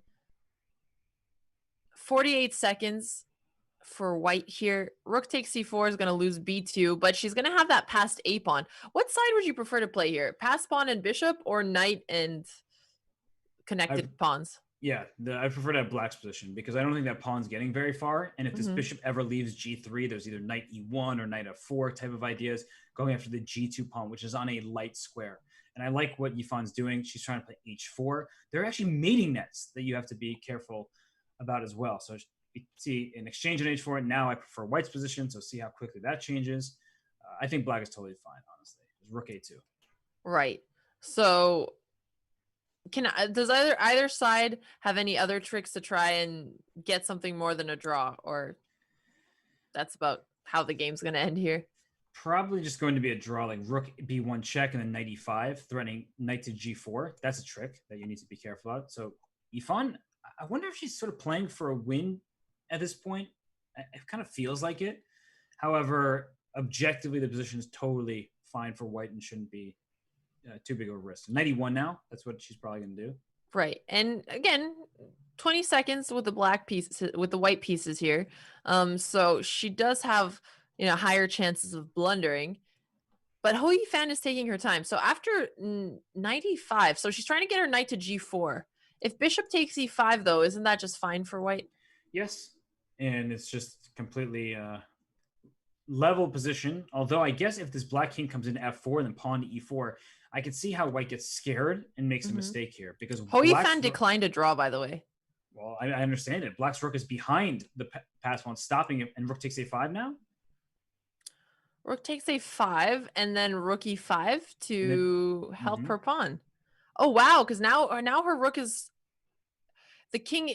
She can't play rook e5 because if you trade, is white no? Black Yeah, wins. Yeah, okay. Black can promote. Okay, so you can't take the rook. And here comes e2. Oh my gosh. And then king e3, king f2 type of stuff. Or king f4 threatens rook h5 checkmate. That's actually a really sneaky move.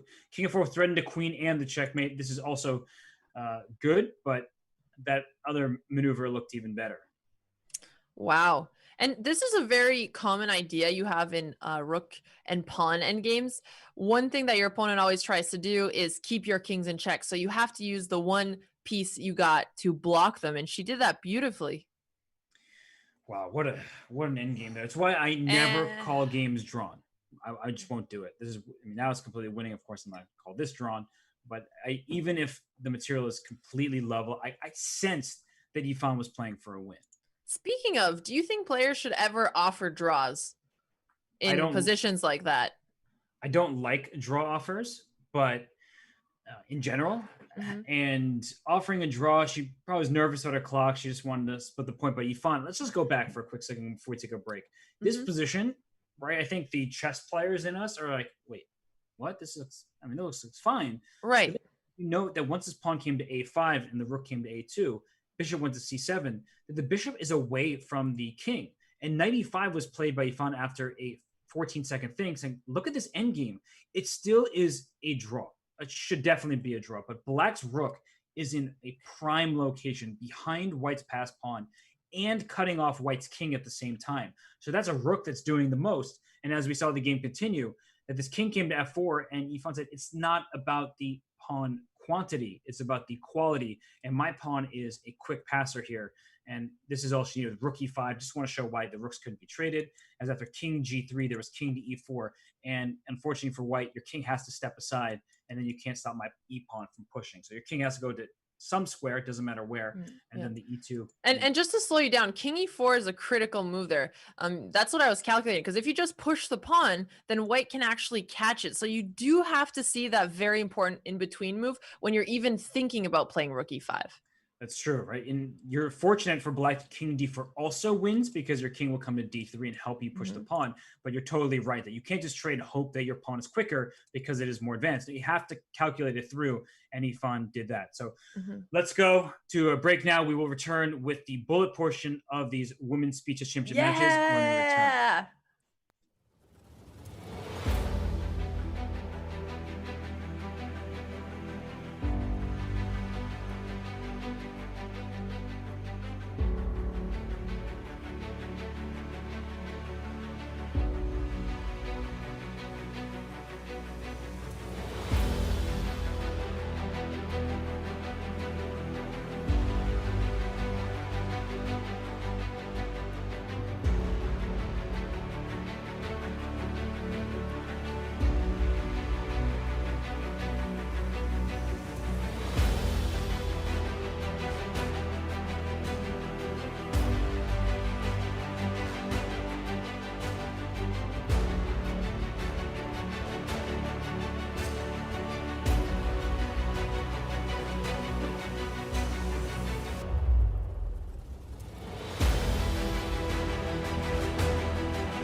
And as we return here, we get to the bullet portion of things here. And one thing of note, Alexandra, is that Valentina Gunina is playing for her super final life, because at the end of the Grand Prix, the top two finishers make it to the super final, and Gunina needs to win this match at this point. She needed to get at least 6 points, or winning the match is enough. That gets her through. She's down 4.5 to 3.5. Do you think that there's just so much more pressure on her, and that should play into Humpty's favor?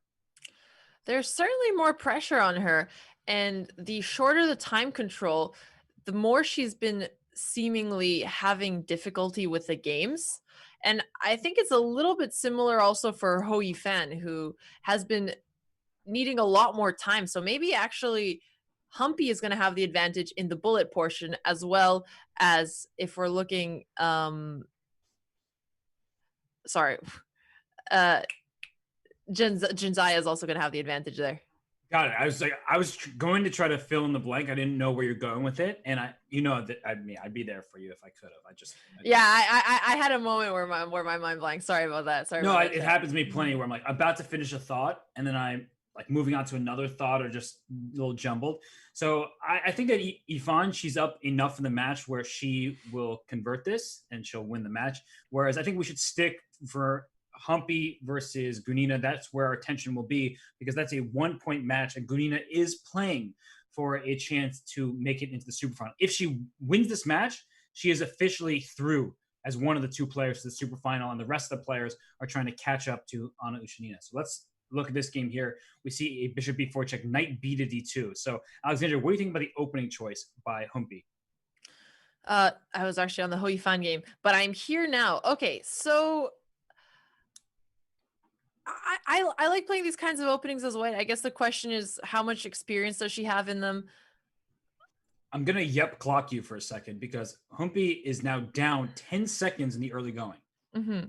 Right. So it seems like maybe she's not as familiar with these openings if she took so long. And you're right. When you look at it, it was like 4 seconds, 5 seconds, 2 seconds. So usually in a bullet game, if you're not making the move in less than 2 seconds, you're actually not that familiar, which seems weird to say, wow, 3 seconds is so long to make a move. But I mean, you got 60 seconds and 1 second increment for the entire game. So it truly is. Just look at the situation right now. It's double the time for Gunina. And what's frustrating Humpty, and she plays d5, this bishop on b7, staring all the way through the pawns, right? You see the trees through the forest and down is it a forest through the trees? Whatever. You get the point. The pawn on g2 is what this bishop is trying to attack. And so can she just start removing the center? F takes e4, e takes d5, chisel away, and get that bishop to see the light of day. Oh, wow. That was very beautiful, almost like a poem, Robert. And she has been able to do it, but interesting. So she doesn't take on d5, which I thought would be tempting, because then white would have had an isolated pawn. She instead closes the position with the idea of capturing the pawn on c4, and then later capturing on d5. Yeah, I thought she was going to capture an f5 for sure. That also caught me off guard. But she wanted to get after the c pawn. And look at the bishop on b7. Now black is the one who's up a pawn here, and the bishop is great. So knight g5 is what I would play for Humpty, just to try to get a queen b3 check if the queen leaves a diagonal. And if the queen goes up to d5, it's threatening mate on g2. A good multi-purpose move to save the queen. 11 seconds versus 43. I think this is going to be Gunina's game. She's attacking. She's up on time. Humpty defending very well with knight e4. Why did Gunina trade her rooks? Because she was worried about rook c7. She did not want to give Humpty any activity when there was a potential of a mating attack. And this queen can come to c7 now. And actually, I think that Humpty's doing everything right. Oh no, that b6 pawn was important. Okay, she made her first blunder here. So now we have equal pawns. White has a pass pawn. Both kings are in a pretty similar position. Ooh, wow, queen that is trade. I don't like that choice. That's an outside pass pawn. Right, and the white king is closer to black's pass pawns than the other way around. And knight e2 would not be a good move, which is why she didn't play, because there would have been d3. So instead, the knight just comes into e4. Oh man, she's going to win, because if the bishop takes the knight, then you could promote the b pawn. Otherwise, the knight's taking on d6. You can't defend it, and it's protecting the only square that the pawn can go to. Yeah, exactly. Oh my gosh. I mean, Gunina was the one who was outplaying her and had so much more time. And that's the problem in bullet, is you feel this pressure every single move to play like instantly. But there, of course, are times where you should actually sit and think for a little bit, resign immediately, and go to the next game. She does that. Right, because it's a matter of you can play more games, right? Right. She's only down 2 points, so she does have enough time if she wins the next couple of games. But that is just a tragic end to what was such a promising game by Gunina. Well, do you want to stay on Gunina's game since she's playing for the super final, or check out Hoi Fan as well? Well, Yifan just won the game, so she's already at 4 points. I think that match is over, so we should probably stay here. Okay, I think that's very reasonable. So we got a Queen's Gambit from Gunina. Humpty is playing very solid openings. And I think she's playing them because she can go for them very quickly. It's funny though. I feel like this line in particular is it's like misleading. It seems so straightforward, so simple, but then there are moments where you're not sure. Like, do I trade a pair of pieces? Do I, where do I put my rooks on D8 or C8 or both? Obviously, is the ideal. And rook 8 to C8 for Humpty is what I would play pretty quickly. And we saw a position like this, but it wasn't exactly this one. And here F3 played. Is that trying to get the bishop to F2 and pawn to E4? Like, it just feels like there's more bite to the position that immediately meets the eye. And look at the clock once again, Alexandra. 35 seconds to 59. Humpty is down on time again, but she was better in the time scramble last game than Gunina. So I don't know what to think. We'll see if it's a pattern or if it was just one game slip here. And now the queen is a little bit more active on the queen side, which is very helpful because close positions are harder to come up with plans. That's true. And the queen dropped back to B6. Here comes the bishop to F2. Wait, at some point, rook takes D1 might be a problem because the pawn on B2 is under attack. So I'm starting to like Black's position a lot. And once again, Gunina is like doing things a little bit too quickly. I think she's actually okay for the moment. It just feels like Black is perfectly coordinated and maybe bishop C4 and rook to D2 coming. Okay, knight D3 trying to trade off that bishop. Can white keep her bishop, just move it over to G3? Well, then she's going to lose the... Actually, she's not losing the B2 pawn. Okay, knight D4 attacking. She went for the trade. Still looks good for Black from a on the board perspective, but from a clock situation, I mean, Gunina is up so much time. And I don't like E5 at all because that gives so much time, like 20 seconds max. But yeah, I'm sorry. It's just so funny in the context of things. Okay, she's taking a lot of time because she doesn't want to allow rook D2 in. No, she does not. And that, I guess rook D2 is really threatening with the E3 pawn fought, and so the knight went to F5. And I want to somehow level a checkmating attack. I don't see the way to do it. She was knight to E2. I would play bishop F8 if I were Humpty. I just need to protect. Ooh, she was H5. Okay, some serious aggression there. But I'm pretty uncomfortable because rook D2 is coming at some point. But okay, let's make sure there's no checkmates on Black's king first. Like after queen H6, queen G7. Oh, the knight's hanging. Just kidding. And rook C8 is a big threat. Okay, so she was bishop C5. Now, there's no threat immediately for Black that I see. If rook takes C5 and queen takes F6 is possible, but you need to play for a win. In 4 seconds left. I think you could take on C5 at some point. Oh my gosh, you won on time! Humpy, no. The flag. Back to the haunter. Oh my gosh. And Gunina, she just kept the pressure up. I think we both thought that Humpy's position was good, but her clock management continues to be an issue in the bullet. Yeah, it really has been. Oh boy. Okay, so Humpy's playing a similar opening. They're retrying it here. It seems like they both prepared with bullet. Queen takes D2, so that she could put her bishop on B2 on the long diagonal there. Yeah, I like how you paused there. We're like, wait, queen takes D2, because for most people, they would have the same reaction. Like, don't you tell me not to put a queen in front of a bishop. That's because the bishop's better diagonal is from the B2 square, as we saw in an earlier game, just trying to open up the position. However, it takes a while to open the position up, and Humpty is spending a while here while Gunina moves instantly. Alexandra, I'll turn this over to you in one quick second. I want to point out that Gunina can make a draw if she does so within the next 2 minutes, because she will get one more game after that. Okay. Wait, so when you said she can make a draw, you mean like she's okay with having a draw? She's not going to lose the match because she's down by 1 point. Got it. Okay, that's how much time. Noted. Precisely. So what do you make of this position? To my eyes, it feels like white objectively is better, but I mean, we talked about this, right? Didn't you say how in quick time controls, it's easier to play with the 2 knights? I stand by it. I just thought that maybe you want to argue with me. I think that's a fair point, but now the bishop's going to be traded off, and I do like Gunina's position because white's king... I mean, technically the black king is also not safe because we have a pawn on G5, but I like that black has the attacking chances. In bullet, I think it's much more intuitive to attack and harder to defend. Well, now that F5 pawn was lost, this is looking actually quite bad for Black. That was a very important decision by Gunina. She took on D5, and that was incorrect. As queen takes F5 threatens the G5 pawn, the bishop and the queen operating very well for a potential attack. And if Gunina loses this, she can't win this match anymore because she only has time for one more game. That is, and she might not even have enough time because right now there's only 50 seconds on the match clock. And if Humpty is smart, she can just play this out. Like just, she's up a pawn. Just play it out. Oh, wow. I'm starting to worry a little bit for Humpty because look at these pawns. Black is down a pawn, but these pawns are kind of quick over here. Okay. And why is Humpty pressing so much? I guess if you don't press and you play too passively, playing for a draw, you often end up losing. Okay, so she's putting her rook back on D1. It's going to have to come to C1 at some point. Just get on that promotion square. Oh, she's losing. A5. Just go A5, B4. And Gonia should have done it earlier. Oh no, King D3 now. Oh, she had to go A5, B4 and protect the pawn. She's playing a little too quickly in those critical moments because it's so hard to tell when they're coming. Oh no, and now she's gonna have 1 pawn versus 3. I mean, there's no way she can win this. She's actually gonna be the one fighting for a draw. And time is up. So she botched this one here. Yeah, she did. That was tough to see. It finally felt like she had chances, and it was a need to win situation.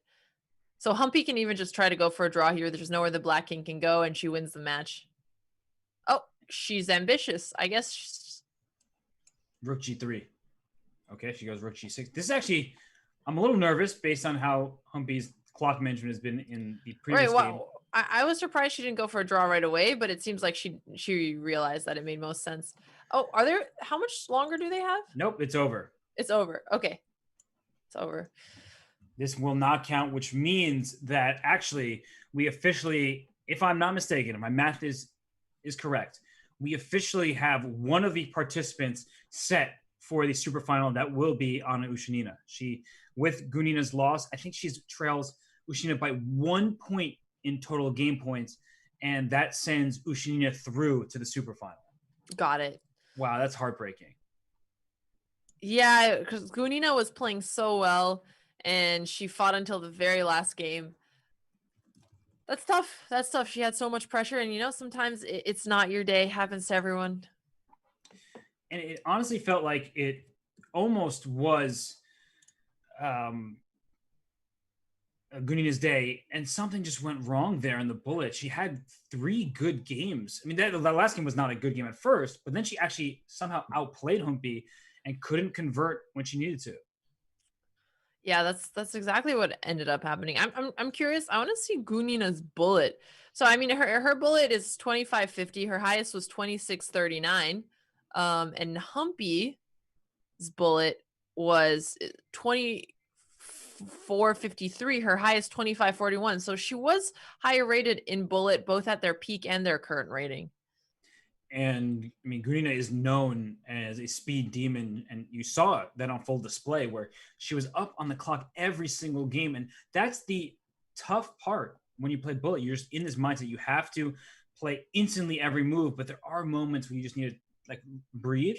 And it's hard to do. It's much easier for me to say that than to actually do it when I play my own bullet games. But just to take a step, say, hey, I have a little bit of time. Let me take a breather. And well, this is a perfect segue because Alexandra, you and I are going to take a breather because the next set of matches are going to begin in a couple of minutes. We'll be back shortly with the other quarterfinal matchups in the Women's Speeches Championship.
And as we return, we get set for Anna Muzichuk taking on Sara Sadat Kadem Al Sharia and Harika Jonavali playing against Alexandra Kosteniuk.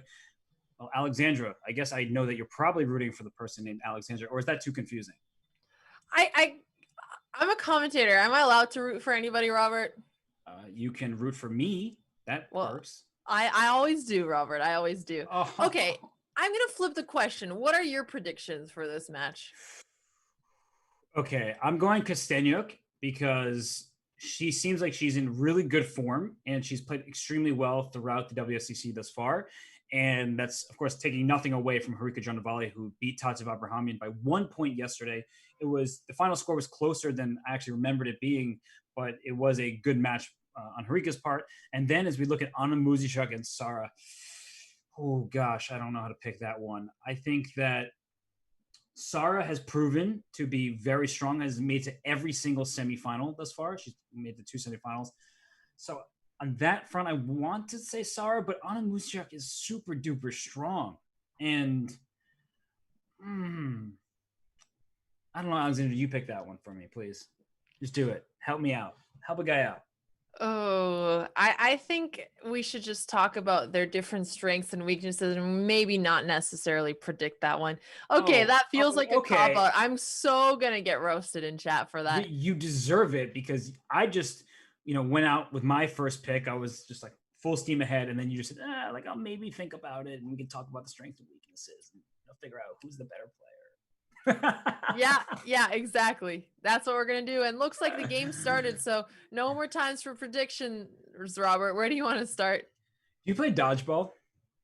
I played in elementary school. Yeah, real good at dodging. Real good at it. So I just wanted to check in to see. Thank you. I was actually quite competitive. I'd always make it to the last 3 people. Dodgeball is actually so fun, but also because if anybody would upset me in class, I would try so hard to hit that person with the ball. And it was allowed, so why not? All right, well, now I feel like I shouldn't get on your bad side because then you're gonna bully me. What? I'll hit you with a soft ball and you'll feel a little slap. I think you can handle it, Robert.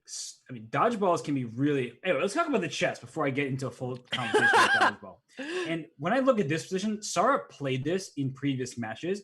It looks really shady, honestly. This opening, your knight's on a5. You haven't developed fully on the king side. Your king's in the center.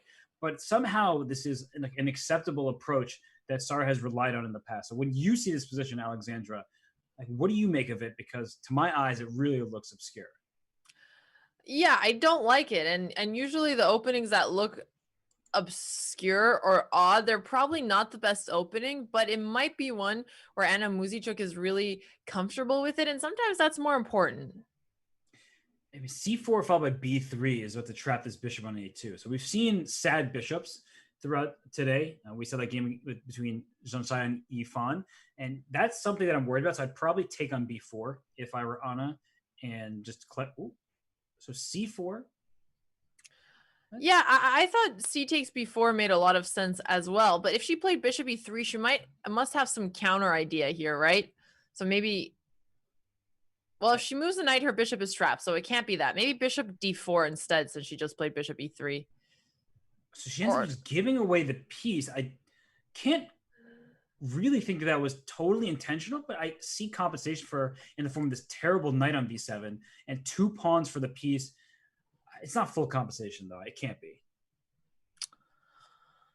Honestly, that was kind of confusing. Yeah, no, she didn't get enough compensation.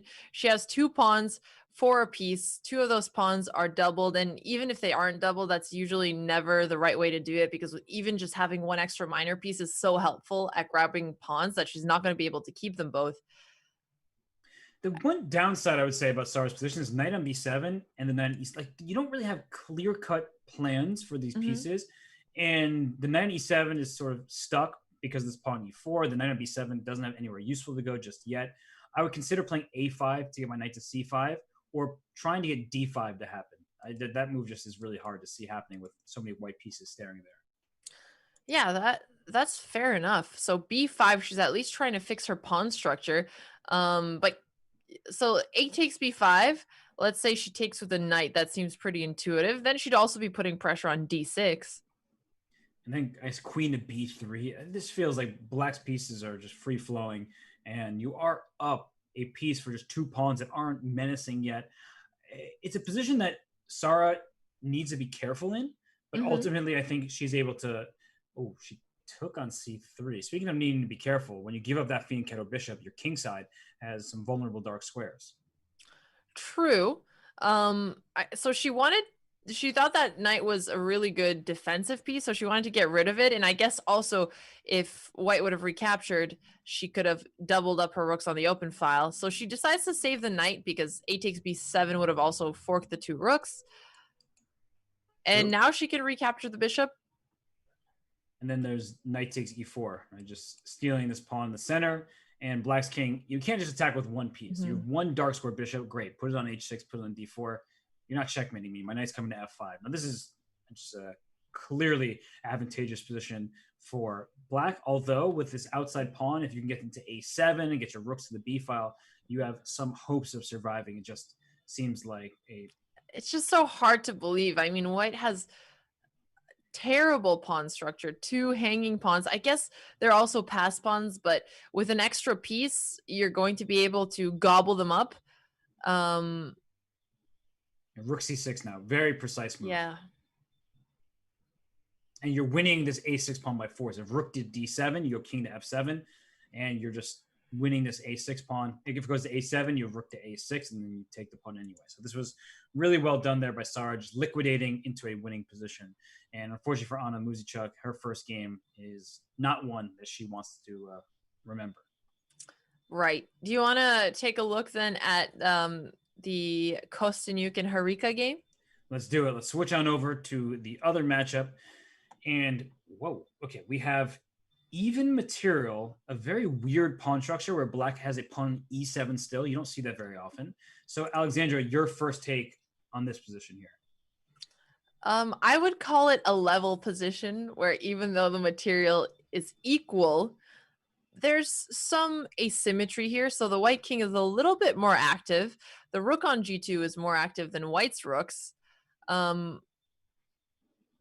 is also up 1 minute on the clock, and she's really good at squeezing something out of endgames, even when there's not something there right away. Looks like her position is easier to play. The rook on g2 more active. The one good thing for white is the king on e3. For now, it actually can be in some danger, but having the active king in the endgame is, generally speaking, a good thing. And I'm worried about white's position because I'm looking at e5, which says this knight on h3 is useless, and then bringing the knight to e6. And there are actually plenty of mating nets that the white king has to be alert for, with his knight trying to come to f4 eventually. Right. And okay, so what are the most dangerous mating nets here? So if I can get e5, and I'll just put this on the board just to force it. It's like if I can get my knight to e6 and then to f4, this knight is stuck. Let's say knight f4. Knight can't move because rook e2 is checkmate. And so that's the mating net you need. And then you can bring this other rook down to g3. It's just like white can't really do anything or attack anything, and black can tie white's pieces down. I don't think that that exact line will happen, but Kostyuk did start with e5, which is a step in the right direction. Yeah, and okay, so she's trading off the rooks here. Now white's pieces are being super passive. The knight's stuck on h3 defending. The rook on h1 is at least going to trade off the other rook there, and now we'll be able to hop onto the other side of the board. Knight f2 seems tempting because then you're cutting off the rook from coming to e2, and you're getting your knight off of the file. Can the knight go anywhere else from there, though? Knight d3, for example. Rook e2 checkmate. Yep. I was just checking on you, Robert. You're just checking to see if it still worked. It does still work. Confirmed that the knight is now stuck here because rook e2 checkmate is the plan. And white has nothing to attack. You can play rook a1, try to go rook a8, and then, okay, now the d4 square is also juicy. This c4 move is so committal here. I actually just want to play knight e6 to d4 and throw in the f3 pawn. So go from a mating net into attacking a pawn. Right, and that's what you often see. I guess both in attacks and endgame, you had one kind of threat for the checkmate that caused white to be passive, and now as a result, you can go for something different. Instead, she decides to play king d6. So it's an endgame. She's trying to activate her king. But does that give rook d1 with any tempo there? I guess the rook has to be careful because if it ever leaves the h file, then rook h2 is going to be a threat later on. And I'm willing to give up this pawn on h4. So I would play rook to d1 and try to go rook to d6. I need some kind of counterplay. I can't just sit and do nothing. At least that's how I feel. Maybe the computer says, hey, what's your problem? Just go rook a1, rook b1, rook h1, and do that whole thing. And actually, at the rook h2, you can actually play rook h1. Okay, well, rook g6 instead to defend against your idea with rook d6. And so she would have had knight g2 check, winning the h4 pawn. So look at that, was so clever. Well, I'm impressed by that. She brought her rook to g3, but gained the move by dropping the rook back, and now she wins the h4 pawn while attacking f3. That was so sneaky. Yeah, that was really impressive. And now knight takes f3. The knight comes into d4, blacks up a pawn. And she's up 1.5 minutes on the clock. That's a massive time lead. Alexandra Kosteniuk is a wonder. I mean, she just really has been playing so well. Yesterday, there was one of her games that against Bibisara that I was like, wait, it looks like white should be okay. And then she just pushed all of her pieces forward, and they were working together perfectly. And now in this position, this knight on d4, up a pawn, this b4 pawn is stuck and probably about to be lost. I probably don't want to give up the f6 pawn, but you can even give that one up by playing rook to b3. She instead protects it. I mean, I was just saying Alexandra, and then I saw the name on the screen. I'm like, am I just reading her name or am I talking to you? Seems like Kosteniuk is in really good form to start the day. She is in good form, but here she's only up a pawn. So she has a couple ideas to move forward, and one of them is playing f5 so that she creates a pass pawn. And that's something you often see when you have an extra pawn. You try to trade off any other pawns that are blocking your path to a pass pawn. And now she's also putting pressure on b4 on top of that. So can she just take b4 right away? I guess she doesn't want to give up c6 because too many pawn trains, that would allow white to try to sacrifice her knight for the remaining pawns. So the more pawns you have, the less likely it is that Harika will be able to sacrifice her piece. And now rook g4 check. And then I'm going to try to use my e pawn. Okay, rook f5. Also, this knight on h3. This knight never was able to get active. It was never able to coordinate well with the rook. And so black has just been pressing forward in this entire endgame, despite the even pieces at the start of this. Right. And now e3 makes a lot of sense. She's continuing to push her pass pawn. White is trying to keep Kosteniuk in checks or just gain time because she has increment. But you can't just promote so easily. You have to make sure your pieces are coordinated. Knight c2 is now putting a defender on the promoting square so that the rook can never go to e1 and block e2, e1. But the knight can. Nice. Yeah, this is just so e2. Maybe there's some tactic here. You have to be careful because if you, e2 looks good. You're threatening just to queen down here. E2, and then if white would have taken the rook, you would take on f1 and promote. Makes a lot of sense. Although there were some interesting tactics there. It looked like it worked, but probably she sees better here. She's still completely winning. E2 actually would have won because if the king went to d2, there was knight f3 check with the fork, and the king is just entering anyway. Yeah, knight d1. So honestly, Harika's doing a really good job defending this with 5 seconds. She's closed the time gap as well.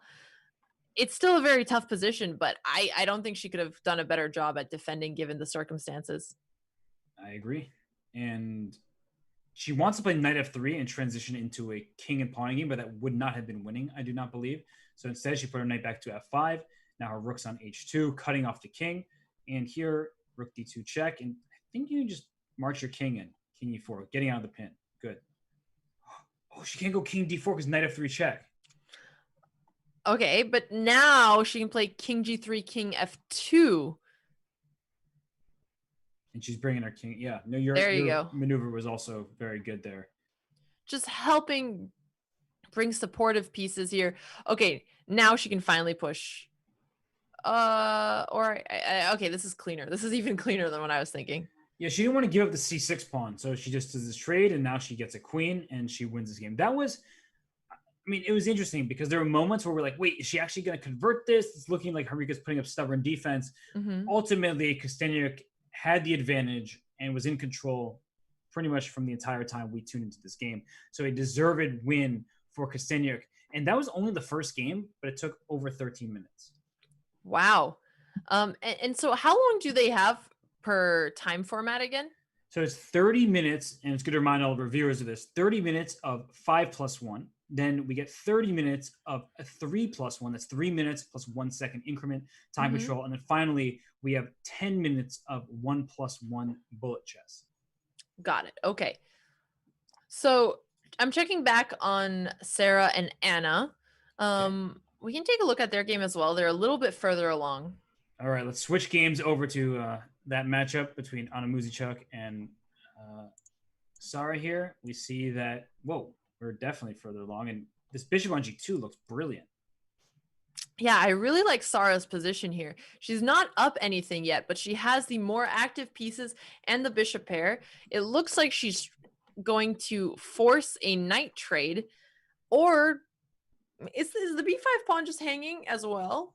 Yes. And a3 will be protected after knight takes b5. Yeah, that seems like the better option here. Just gobble up that pawn.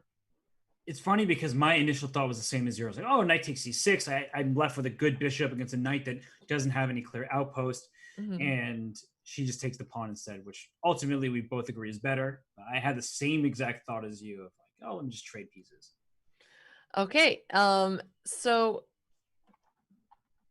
she did get that extra pawn. She has the extra pawn on the king side. It's a 4 versus 3 there. The black king is also in a worse position.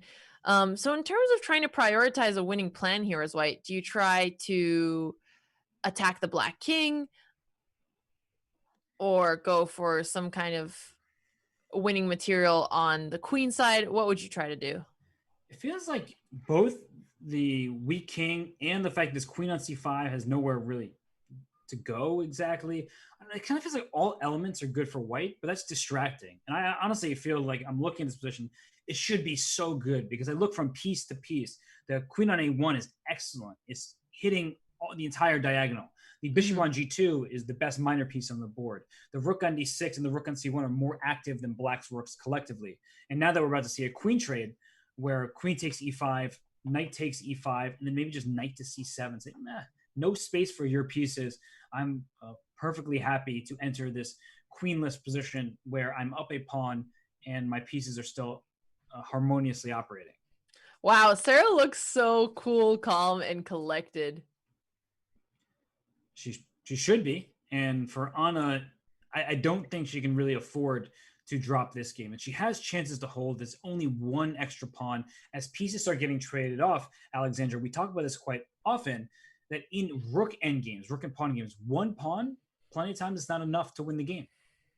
That's fair. So she's going to need a little bit more than that. The time is now equal. So rook c5 and then bringing the knights to also put pressure on a5 looks like a good attempt. And she moved her knight back to b5 because she didn't want the knight to get pinned with the rook to c8. So that's just something to point out. And I want to say that if the queenside pawns get traded, when you think about which material you want to come off, black would like to keep the rooks on the board. White would like to get into a knight endgame. Because so a knight endgame, if the rooks were traded off, would that be winning for white? Usually it is. And with rooks, it's a theoretical draw. I know that for certain, that if the knights came off the board right now, this is a theoretical draw. If the rooks came off the board, there actually are a ton of winning chances for white. It's very hard to play.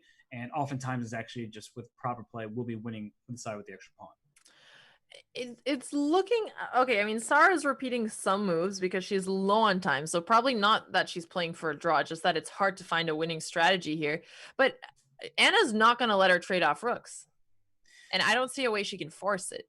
She cannot. And if you ever play f3, in comes the black rook to the second rank. So it's going to take some serious time here from Sarah to be able to press for a win. And here's finally f3 is played. And e5, e6 is so tempting. She goes for it. Ooh, e6 does look great here.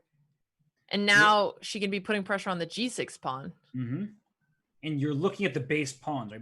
Black's pawn on g6. She trades. So I was telling you, these knight endgames often have winning tendencies. Here, I don't think so, though. With that pawn, those pawns already traded. I actually think that's a bad thing for white. Having that one more pawn was good. Okay, well, let's see if she can do anything. Of course, if the knights are off, this is winning for white. What are the tricks here for white to try to win? We finally got the rooks off the board. I don't really see any with this king on f5. It's perfectly placed here, protecting the g6 pawn. And if the knight ever moves away, the king can even get into g4. So Anna, I think, is going to hold this game. Right. And basically, if she keeps her knight on e5 and tries to bring the king to attack g6, then her g3 pawn would be hanging because the black knight would put pressure on it. So that game was a draw by repetition. What a hold from Anna Muzichuk there. I mean, she just didn't allow Sara to get the winning configuration, one of them that we were speaking about.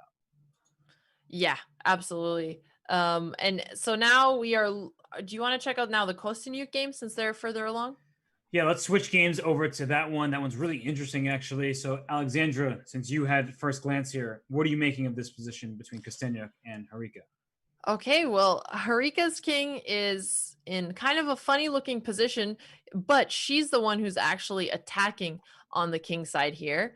I prefer Harika's light squared bishop to Kostyuk's bishop for now, just because it has a lot more control over the position. The question for me, though, is actually the bishop and the queen are pointing towards the queen side. So now that the king side is blocked up, maybe that's what she should go for. I prefer black. That's my overall opinion so far. Completely with you. It's funny when you see a king on g7 like that, you're like, wait, isn't this not really the safest king? But white's king is in more danger, and that's why Kostyuk went f3 and had the pawn h3 to stop g4. And I liked your idea to go to the queen side, maybe with queen a3 there to put pressure on a2, because if you trade too many pieces, you may not have enough from black's point of view to play for a win. And so knight c4 here for white is the untangling move that I think is necessary. And as long as you can avoid sacrifices on h3 or g2, it feels like white's chances of holding this game are only improving. Yeah, that feels fair. So you think Kostyuk, do you think she probably realizes her position is a little bit worse? Does her plan then shift to trying to hold? Or do you think it's hard to get away from that I want to win mindset?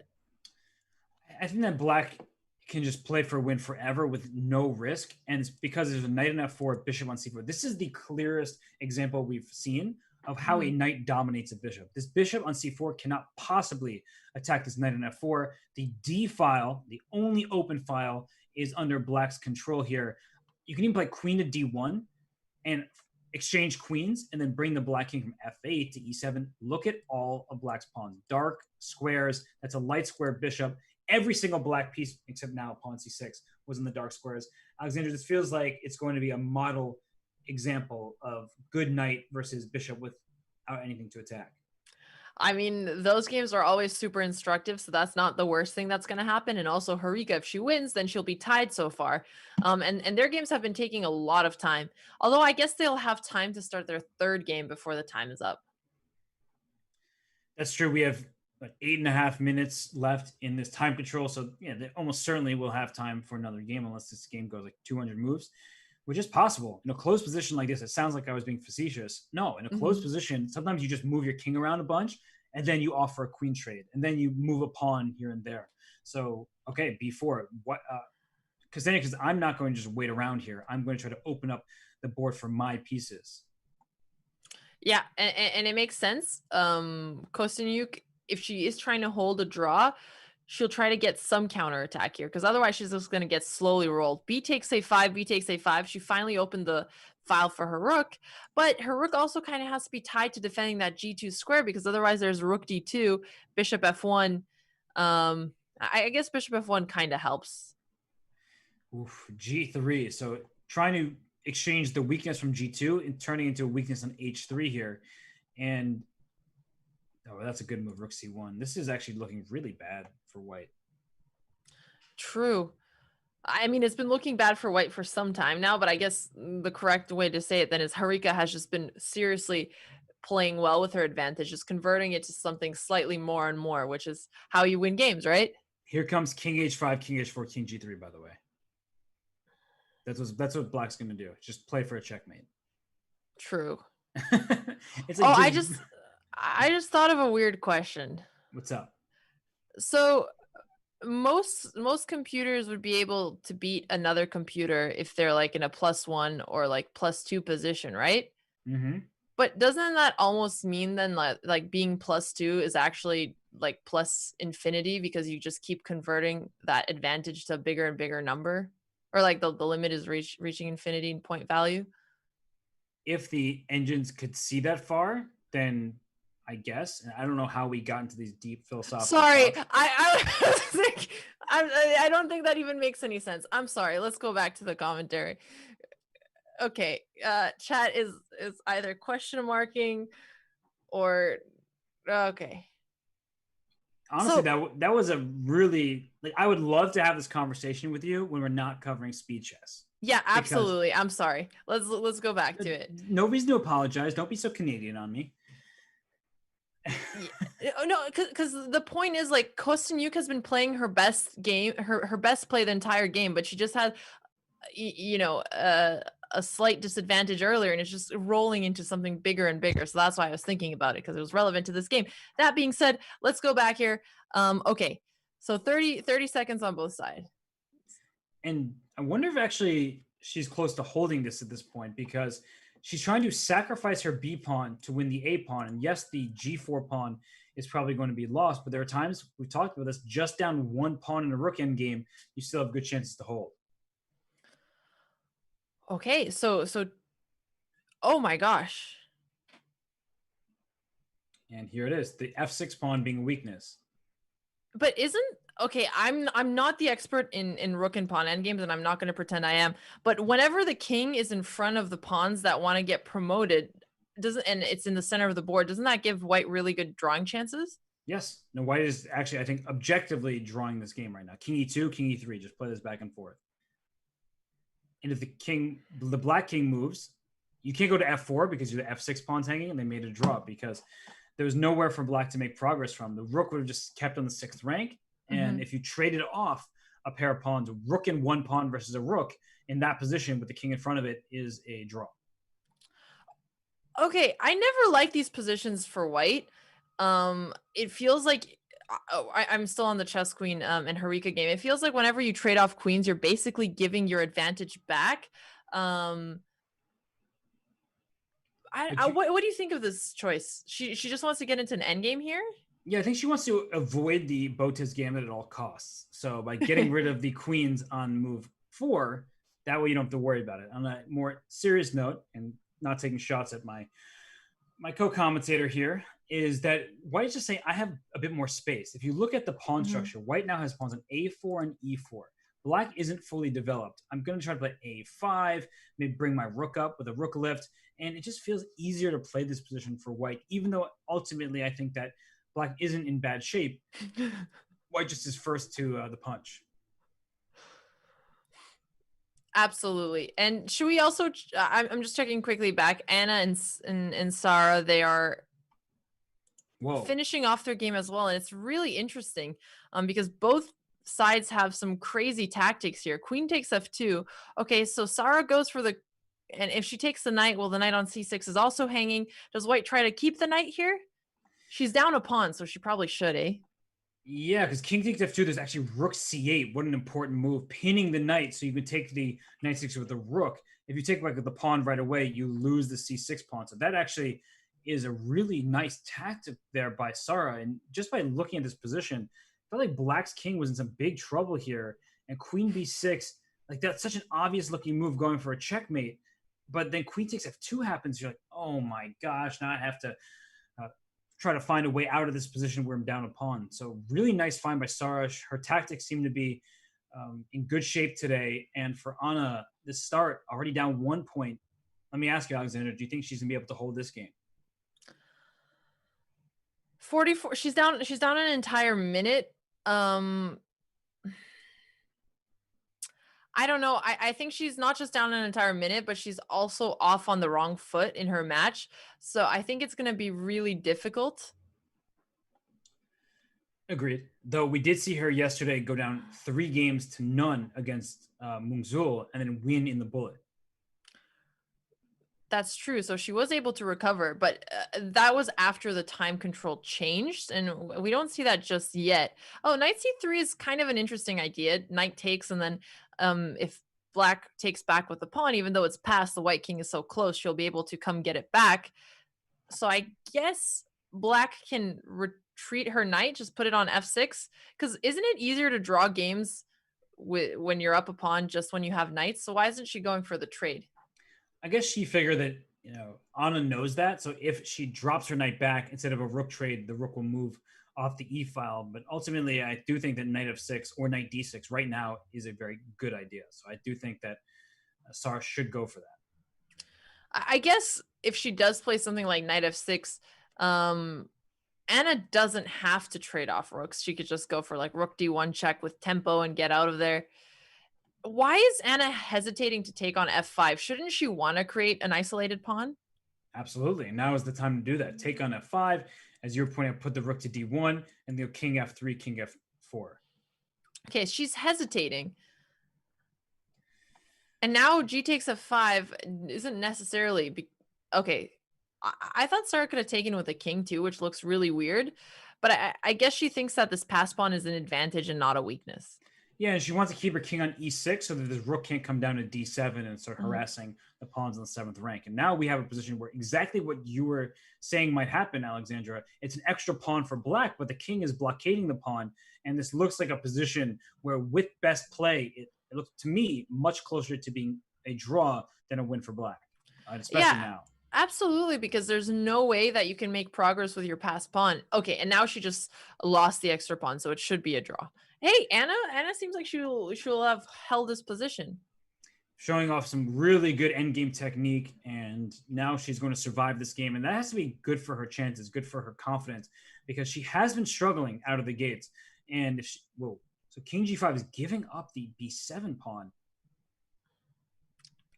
Okay, her point is that if she wins the a2 pawn, all right, so then it should now be level. I thought she was going to go for the h3 pawn and give two connected pass pawns.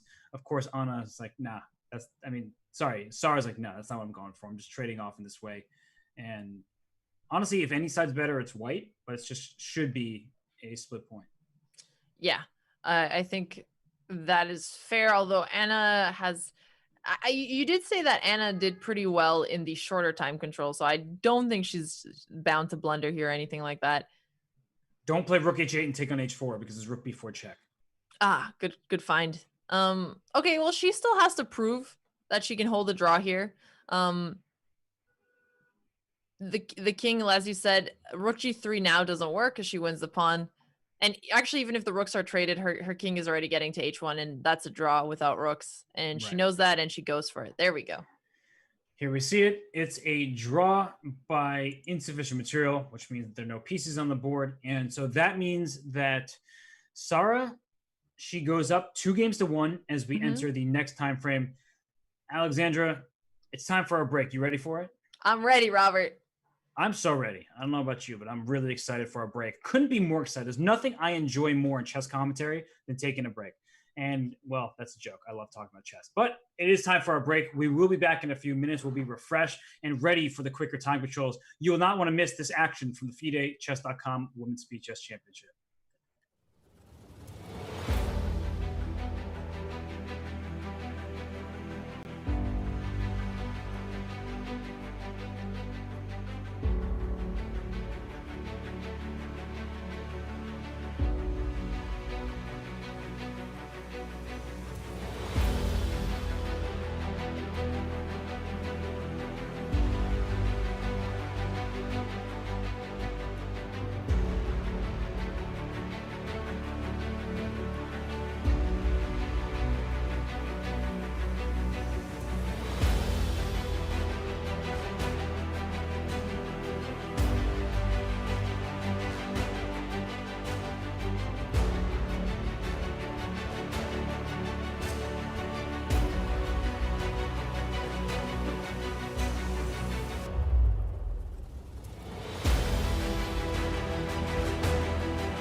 And we return here with the 3+1 time segment upcoming. Alexandra and I were having some fun during the break, just, making sure that we are ready and in shape to cover the rest of this action. We have 2 matches in the quarterfinals remaining. We have Anna Muzichuk down a point against Sara Karamel-Sharia, and then we have Harika Dronavali trailing the chess queen Alexandra Kostenyuk 2-1. So Alexandra, I just mentioned another Alexandra. Now it's time to talk to you. As you see the players with a 1-game lead, do you think they're able to retain that advantage, or do you think the players will mount a comeback as they face a deficit?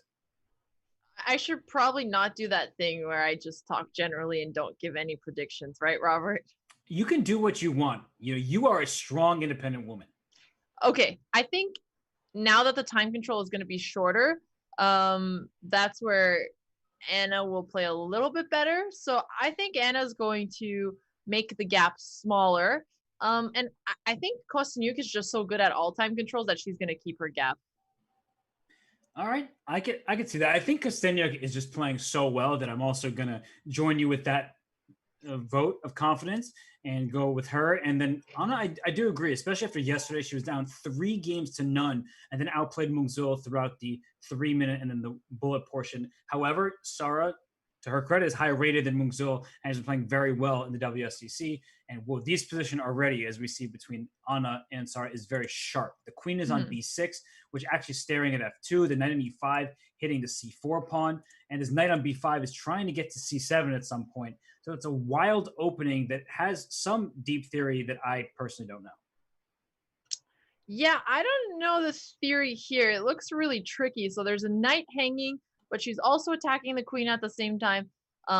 There was a check that she could have also blocked with the bishop to attack the queen, but knight just retreating to c3 makes sense. Although it seems like then she just provoked a6 with her knight b5 move just to create a weakness. But now isn't c4 hanging? This opening is so crazy. This reminds me of Jan Nepomniachtchi. He was the black side of this against Anish Giri from the Candidates tournament, although white definitely did not castle in that game. It was a pretty odd game, honestly. And now I'm looking at this knight on a4. B5 would trap the knight, but the rook on a8 is hanging, so you can't get away with that. D5 is another move I'm thinking about, but I was worried about e4 and just breaking the whole thing open. So bishop b4 was the ultimate choice by Anna. And, well, Alexandra, does black have a good position here up a pawn, or does white have sufficient compensation? Well, let's see. What are the weaknesses in black's position? I guess it's the dark squares on the queen side and the bishop on c8 that isn't developed yet, and it's busy defending b7. So I think white certainly has enough compensation. I guess there's also like the d6 square, but you don't have time to jump with your knight into it, and it's also defended right now. And potentially after a move like a3, if white's able to keep the bishop pair, then I'd say it's certainly enough. I like your move a3. You're encouraging or sort of forcing black to take on c3, and those dark squares, whether it's b6, d6, c7, you just see that with black's pawn structure the way it is on the light squares, the dark squares are going to be an issue to hold down. So a3 played by Sara after quite an extensive think there of 1 minute and 4 seconds. That's what she spent on that move. Wow, that's a really long time. It certainly is. And all right, we have the position that you anticipated. I think that black should castle. I don't really like having the king in the center too long. D5 is another tempting move, but anytime there's D5, E4 would be played. So now we see that E4 played anyway. The good news for black is the bishop is shut off for the moment. The bad news for black is D5 is not happening anytime soon with all of white's pieces staring at the square.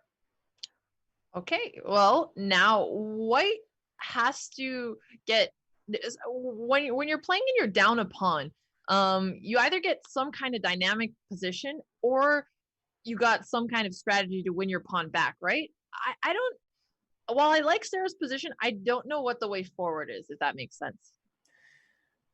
I think it makes perfect sense. It kind of reminds me of a Smith-Mora to some extent, because in the Smith-Mora, that's against the Sicilian opening, where white starts with e4 in the first move. In this game, white starts with c4. But either way, white gives up a pawn for very quick play. And this queen trade being offered, typically when you're down material, you do not want to trade queens, and white is currently down a pawn. However, in this position with the bishop pair, you could certainly think about it. And I don't really want to move my queen back. I just put my queen on d4. So I do think that Sara can take and maybe should take on c5, as otherwise I don't see why she played queen d4 in the first place. Right. So queen takes c5, d takes c5, and she wants to attack the pawn on c5 after. At some point, she'll have to protect b2. And in terms of Anna's plan here, where is she getting that bishop? She can't push b6 right away because there's the e5 idea. Yeah, that's very frustrating with this bishop on g2. This e5 idea always exists. I think knight a5 kind of saves you a tempo because you're hitting this pawn on b3. And she plays knight to e5, which is more natural in centralizing the piece. I'm just kind of concerned about eventual f4 and e5 and just that kind of progress. But maybe the knight's coming into d3. It's a mixed bag of a position. That's a good way to put it. Okay, so the knight's gone to a4. The only idea is the pawn on c5. You don't want to play something like knight b6 because you already have the bishop pair, and that's the worst piece on the board. Okay, finally, she got her pawn back. So clearly the gambit did work out for her.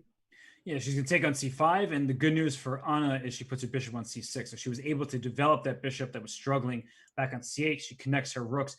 White has to be better in this position. You have the bishop pair. You have even material. Bishop f4 kicks this knight out already. I like White's position, that's for sure. Yeah, and I like it. I don't know if I'd be able to win with it, honestly. I'd probably not play it accurately, end up getting a draw, or maybe even losing. But, you know, this is why we're watching some of the top player games, because they know how to convert them. Don't be so hard on yourself, but we do need to switch games. I simply must. And the reason why, as we go to the game between Kosteniuk and Harika, is Black is now down a piece and getting checkmated. I just saw the mating attack happening, and so I had to flip the game. And I want to show that. That was a great call.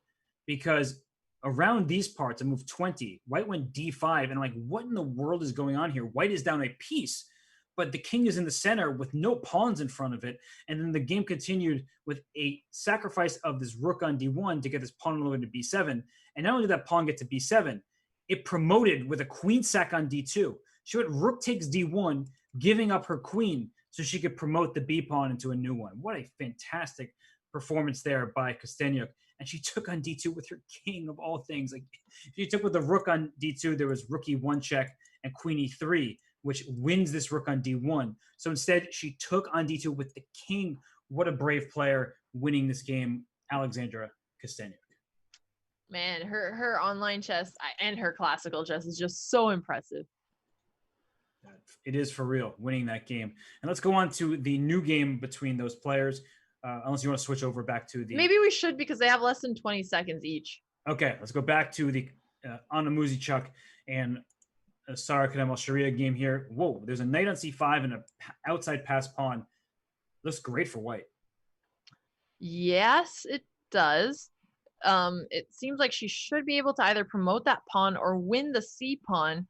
15 seconds to 5, so Sara is also up a little bit of time, and she's bringing in her king as well. Okay, well, this almost seems over because she's grabbing c6. She'll have 2 fast pawns. Even if she loses h2, it doesn't matter because they are promoting too quickly, and that is why we got a resignation from Anna Muzichuk. Ooh, I predicted she was going to close the gap, but that is not a good start. It is not. No, and it's 3-1 in Sara's favor. I mean, Sara is extremely strong, and she's playing this line again with g6. So we're going to see this weird knight a5 line that I'm just going to have to start learning. Instead of me being like, hey, this looks wrong, and I'm just saying, hey, let me study this, because this whole bishop a2 and Black's knight is on a5 looking weird over here. I don't know what to make of this stuff. Yeah, I don't like playing unusual openings, as in when my opponent plays something unusual, because you feel like you're supposed to prove the reason why it's not correct. And it's so hard to do if it's not a classical game and you don't have time to. That's true. The onus becomes on you psychologically. You're like, I need to win this game. And by the way, bishop takes b2 was going to be met by bishop to d4. So she was giving up in exchange, was on a Muzichuk, and instead Sarah doesn't take it. I just like White's position. And that's the problem when you play these offbeat lines, is there are some moments where you can get your opponent in territory that's unfamiliar to them and obtain the advantage. And then other times you get in a position like this, where after queen takes d4, isn't black left with an isolated d pawn? The pawn b4 is overextended. The knight on b7 is fianchettoed in a way you probably don't want it to be. It just feels like White's position has all the pluses. Yeah, I'm with you there. And in terms of what black can do then in that case, well, we're missing our dark square bishop. We have to fix that knight. I mean, the knight on c5 has had such a long journey already, but at least now the bishop on c8 can develop to b7. And I guess the plan here is to put pressure on the e4 knight, move the queen back on b6, as we've seen in a lot of these games, and just activate the rooks on the open and semi-open file. Yeah, I'm going to go back just to this move 17 after bishop takes d4. I really like queen takes d4. I know that the knight wanted to capture on d4 to free up this bishop on a2, but the queen on d4 looked like it restricted black's pieces. There was no knight c5 with the queen there, so I would have preferred that capture had I been playing this game, but I understand Anna's choice, and now in this position, d5 chosen. I'm looking at e5, trying to break through with e6, and you know all about a bishop on b7 locked in by its own pawns, don't you? Okay, Robert. I've only heard that 3 times. We're going to need some new material from you. Well, I'll get some new material when you learn some new openings. So I am learning new openings, actually. Ooh. So work on your material, Hess. Oh, well, I mean, I didn't know that. Mm-hmm. How was I supposed to know that? You play the French all the time. Not anymore. Like, I don't play it as much in online chess. I honestly got tired with the French. Even making up an opening and playing something I don't know theory with generally does better in my online games, which is really roasting the French there. We're going to talk about this later. I don't want to give away your preparation, especially on your road to 2300, so you can Thank you. save. Thank you. I was going to say shave your eyebrows. I meant save your eyebrows. And here we see a position. I mean, this looks really, really nice for White. And the reason why, this pawn on a5, pawn on b4, both pawns are overextended. But if black starts going queen takes a5, I'm already looking at this move e6 to break open black's king. White has an extra pawn from the e to the h file. On the king side is extra pawn for White. This bishop on a2 is better than the bishop on b7. Bishop on b7 protecting d5. Bishop on a2 at least being a little bit more aggressive. And the placement of the white knights, that feels like, all things considered here, just a nice looking position for Anna Muzichuk. Well, that's really important because in terms of momentum, if she wins this game 2 versus 3, when there's only a 1-point gap, you feel like you're ready to come from behind, right? You do, for sure. And, you know, you start building that confidence that to this point, she probably doesn't feel like she has. And just take on e6 and put the rook there, then bring the next knight to d4, the stunt doubles. By the way, Alexandra Kostanek, oh my gosh, that's checkmate. What just happened here? Knight takes. Oh my! Oh my God, she blundered. Well, I guess she blundered by allowing that in the first. No, she already had a really tricky position though, but it did seem like a bit of a blunder. Oh, she should just take this knight on e3 and then try to go queen d5 check and trade the queens. And I don't think White's in too much of danger here. Instead, after takes queen e7, queen g2 is mate in 1. That's sad. We're going to move on from this game because, you know, that hurts to look at. We'll go back to the Anna game against Sarah here. 4-1. Jeez, what a gap. Yeah. Oh, man. Okay. This king looks open. How do I attack it, though? How do I actually make progress? That is always the question I ask you, because I feel like most players are good at understanding when they're better, but not as good at understanding the best way to actually make progress in an already better position. And this, I mean, look at this rook on g7 here. Robert changes the subject. Okay, yes, the rook on g7. Wait, what'd you say that I changed the subject about? Because I was trying to get you to come up with a plan for White here. Oh, well, I was going to, but I just want to start with the rook on g7. Oh, okay. Sorry. Go ahead. I'm sorry that my response wasn't good enough for you. So, by the way, I'm queen just pushing your best. Queen c5, I can just go queen takes g7 check and have a knight fork on e6 at the end. Right. And knight f5, I feel like I should go queen f6 and go queen e6 check. The king is too exposed. So when I was going to come up with a plan, instead I'm just talking about the specific moves. it's going after this king on g8. It is out in the open. For now, black is up a pawn. That's the good news for her. But after queen e6 check, feels like white just winning material with maybe a knight f7 check as well. Well, so we can't play knight e6 because queen d6 pins the knight. Oh no, but she played it anyway. She listened to your advice. No, I was a question, not advice, Anna. Oh God. Now what?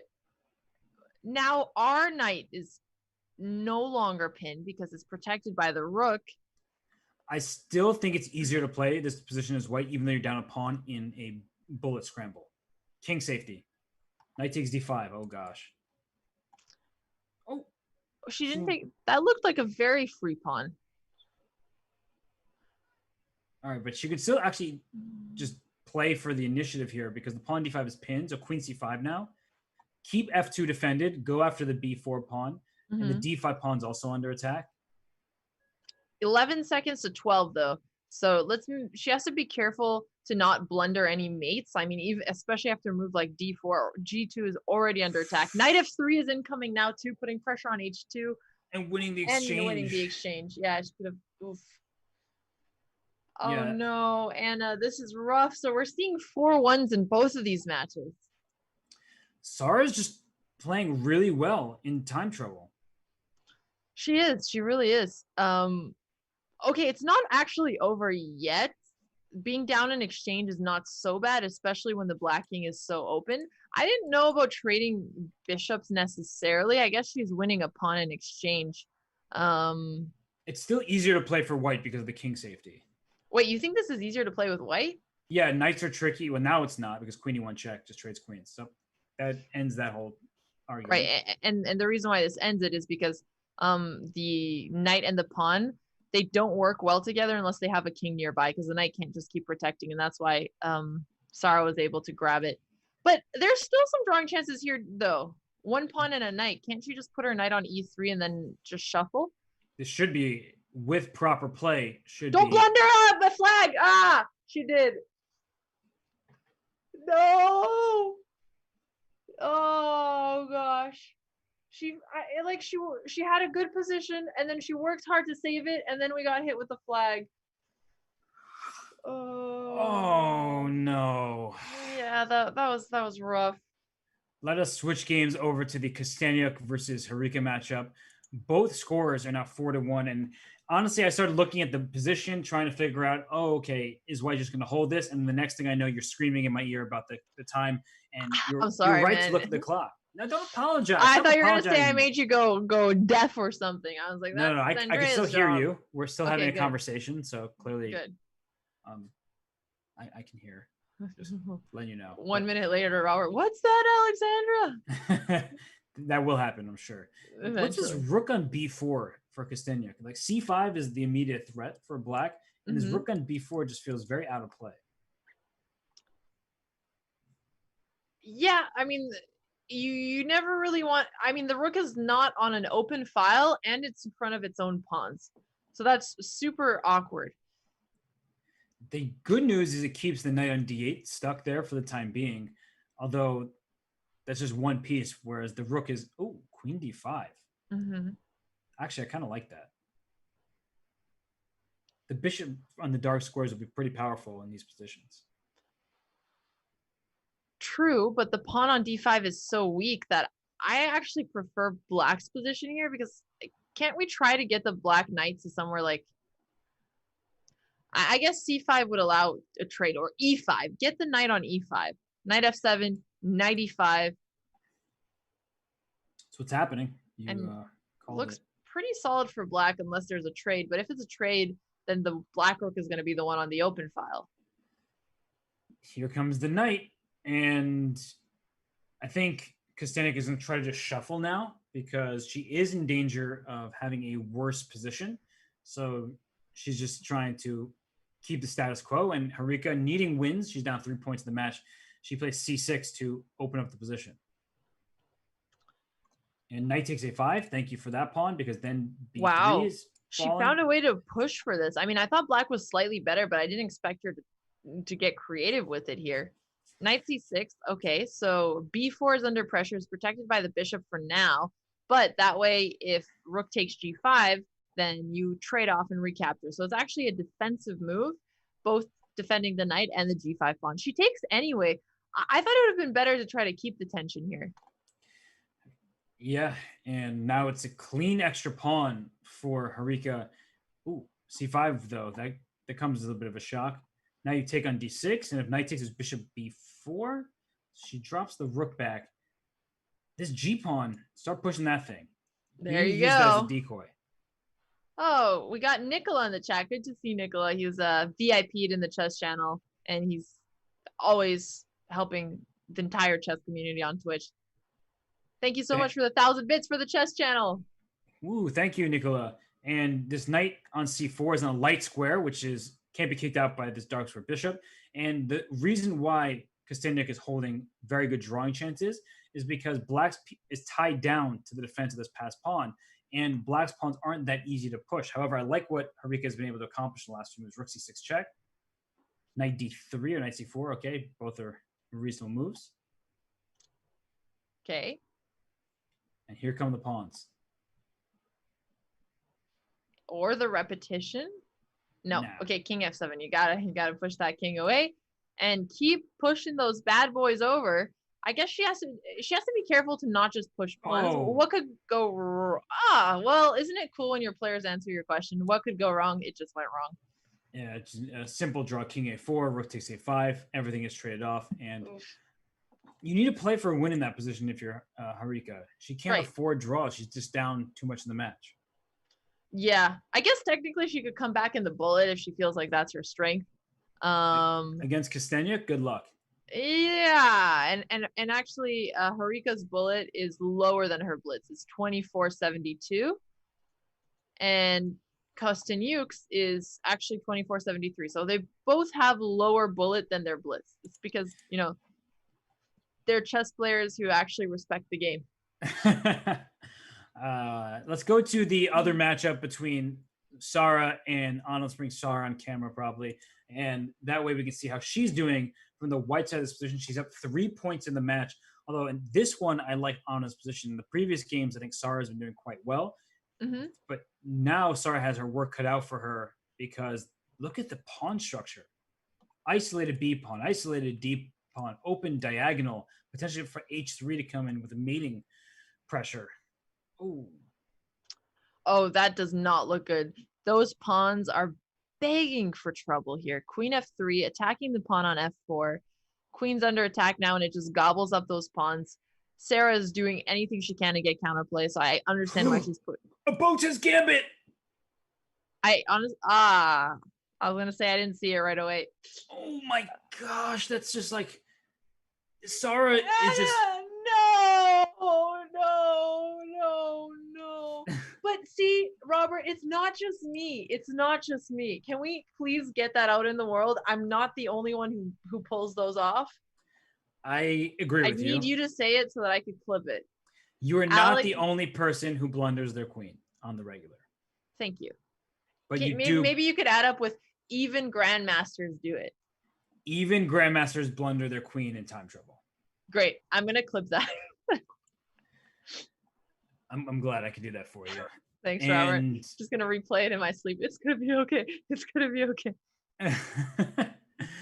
And I have blundered my queens before, so it's not like, and nobody is immune from it. Everybody makes mistakes. It happens. And we have a same opening that we've seen before in this bizarre knight to b7, fianchettoing the knight, and then overextending the queen side. It's been working out for Sarah. She's playing really well in this match. So she continues to go forward with this opening. Sarah has had this hand position every game, actually. It's just a little bit unique. Anyway, back to the game. So Anna probably isn't feeling too good now.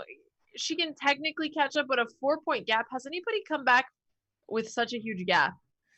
Not to my recollection, and it is looking like a problem for her. The last time we saw this game, this opening, she was dominating before she ended up really kind of botching her advantage. So right now, the pawn went to e5. There's the potential of e6. If I were Sarah's coach, or if she has a break between time controls, I would probably stop playing this opening. It feels like it's very accommodating for Anna, as the play is very natural for white, and black struggles to figure out how to deal with this e6 move and this bishop on b7, which I have in green that I'm quickly turning to red because it's not a very good piece.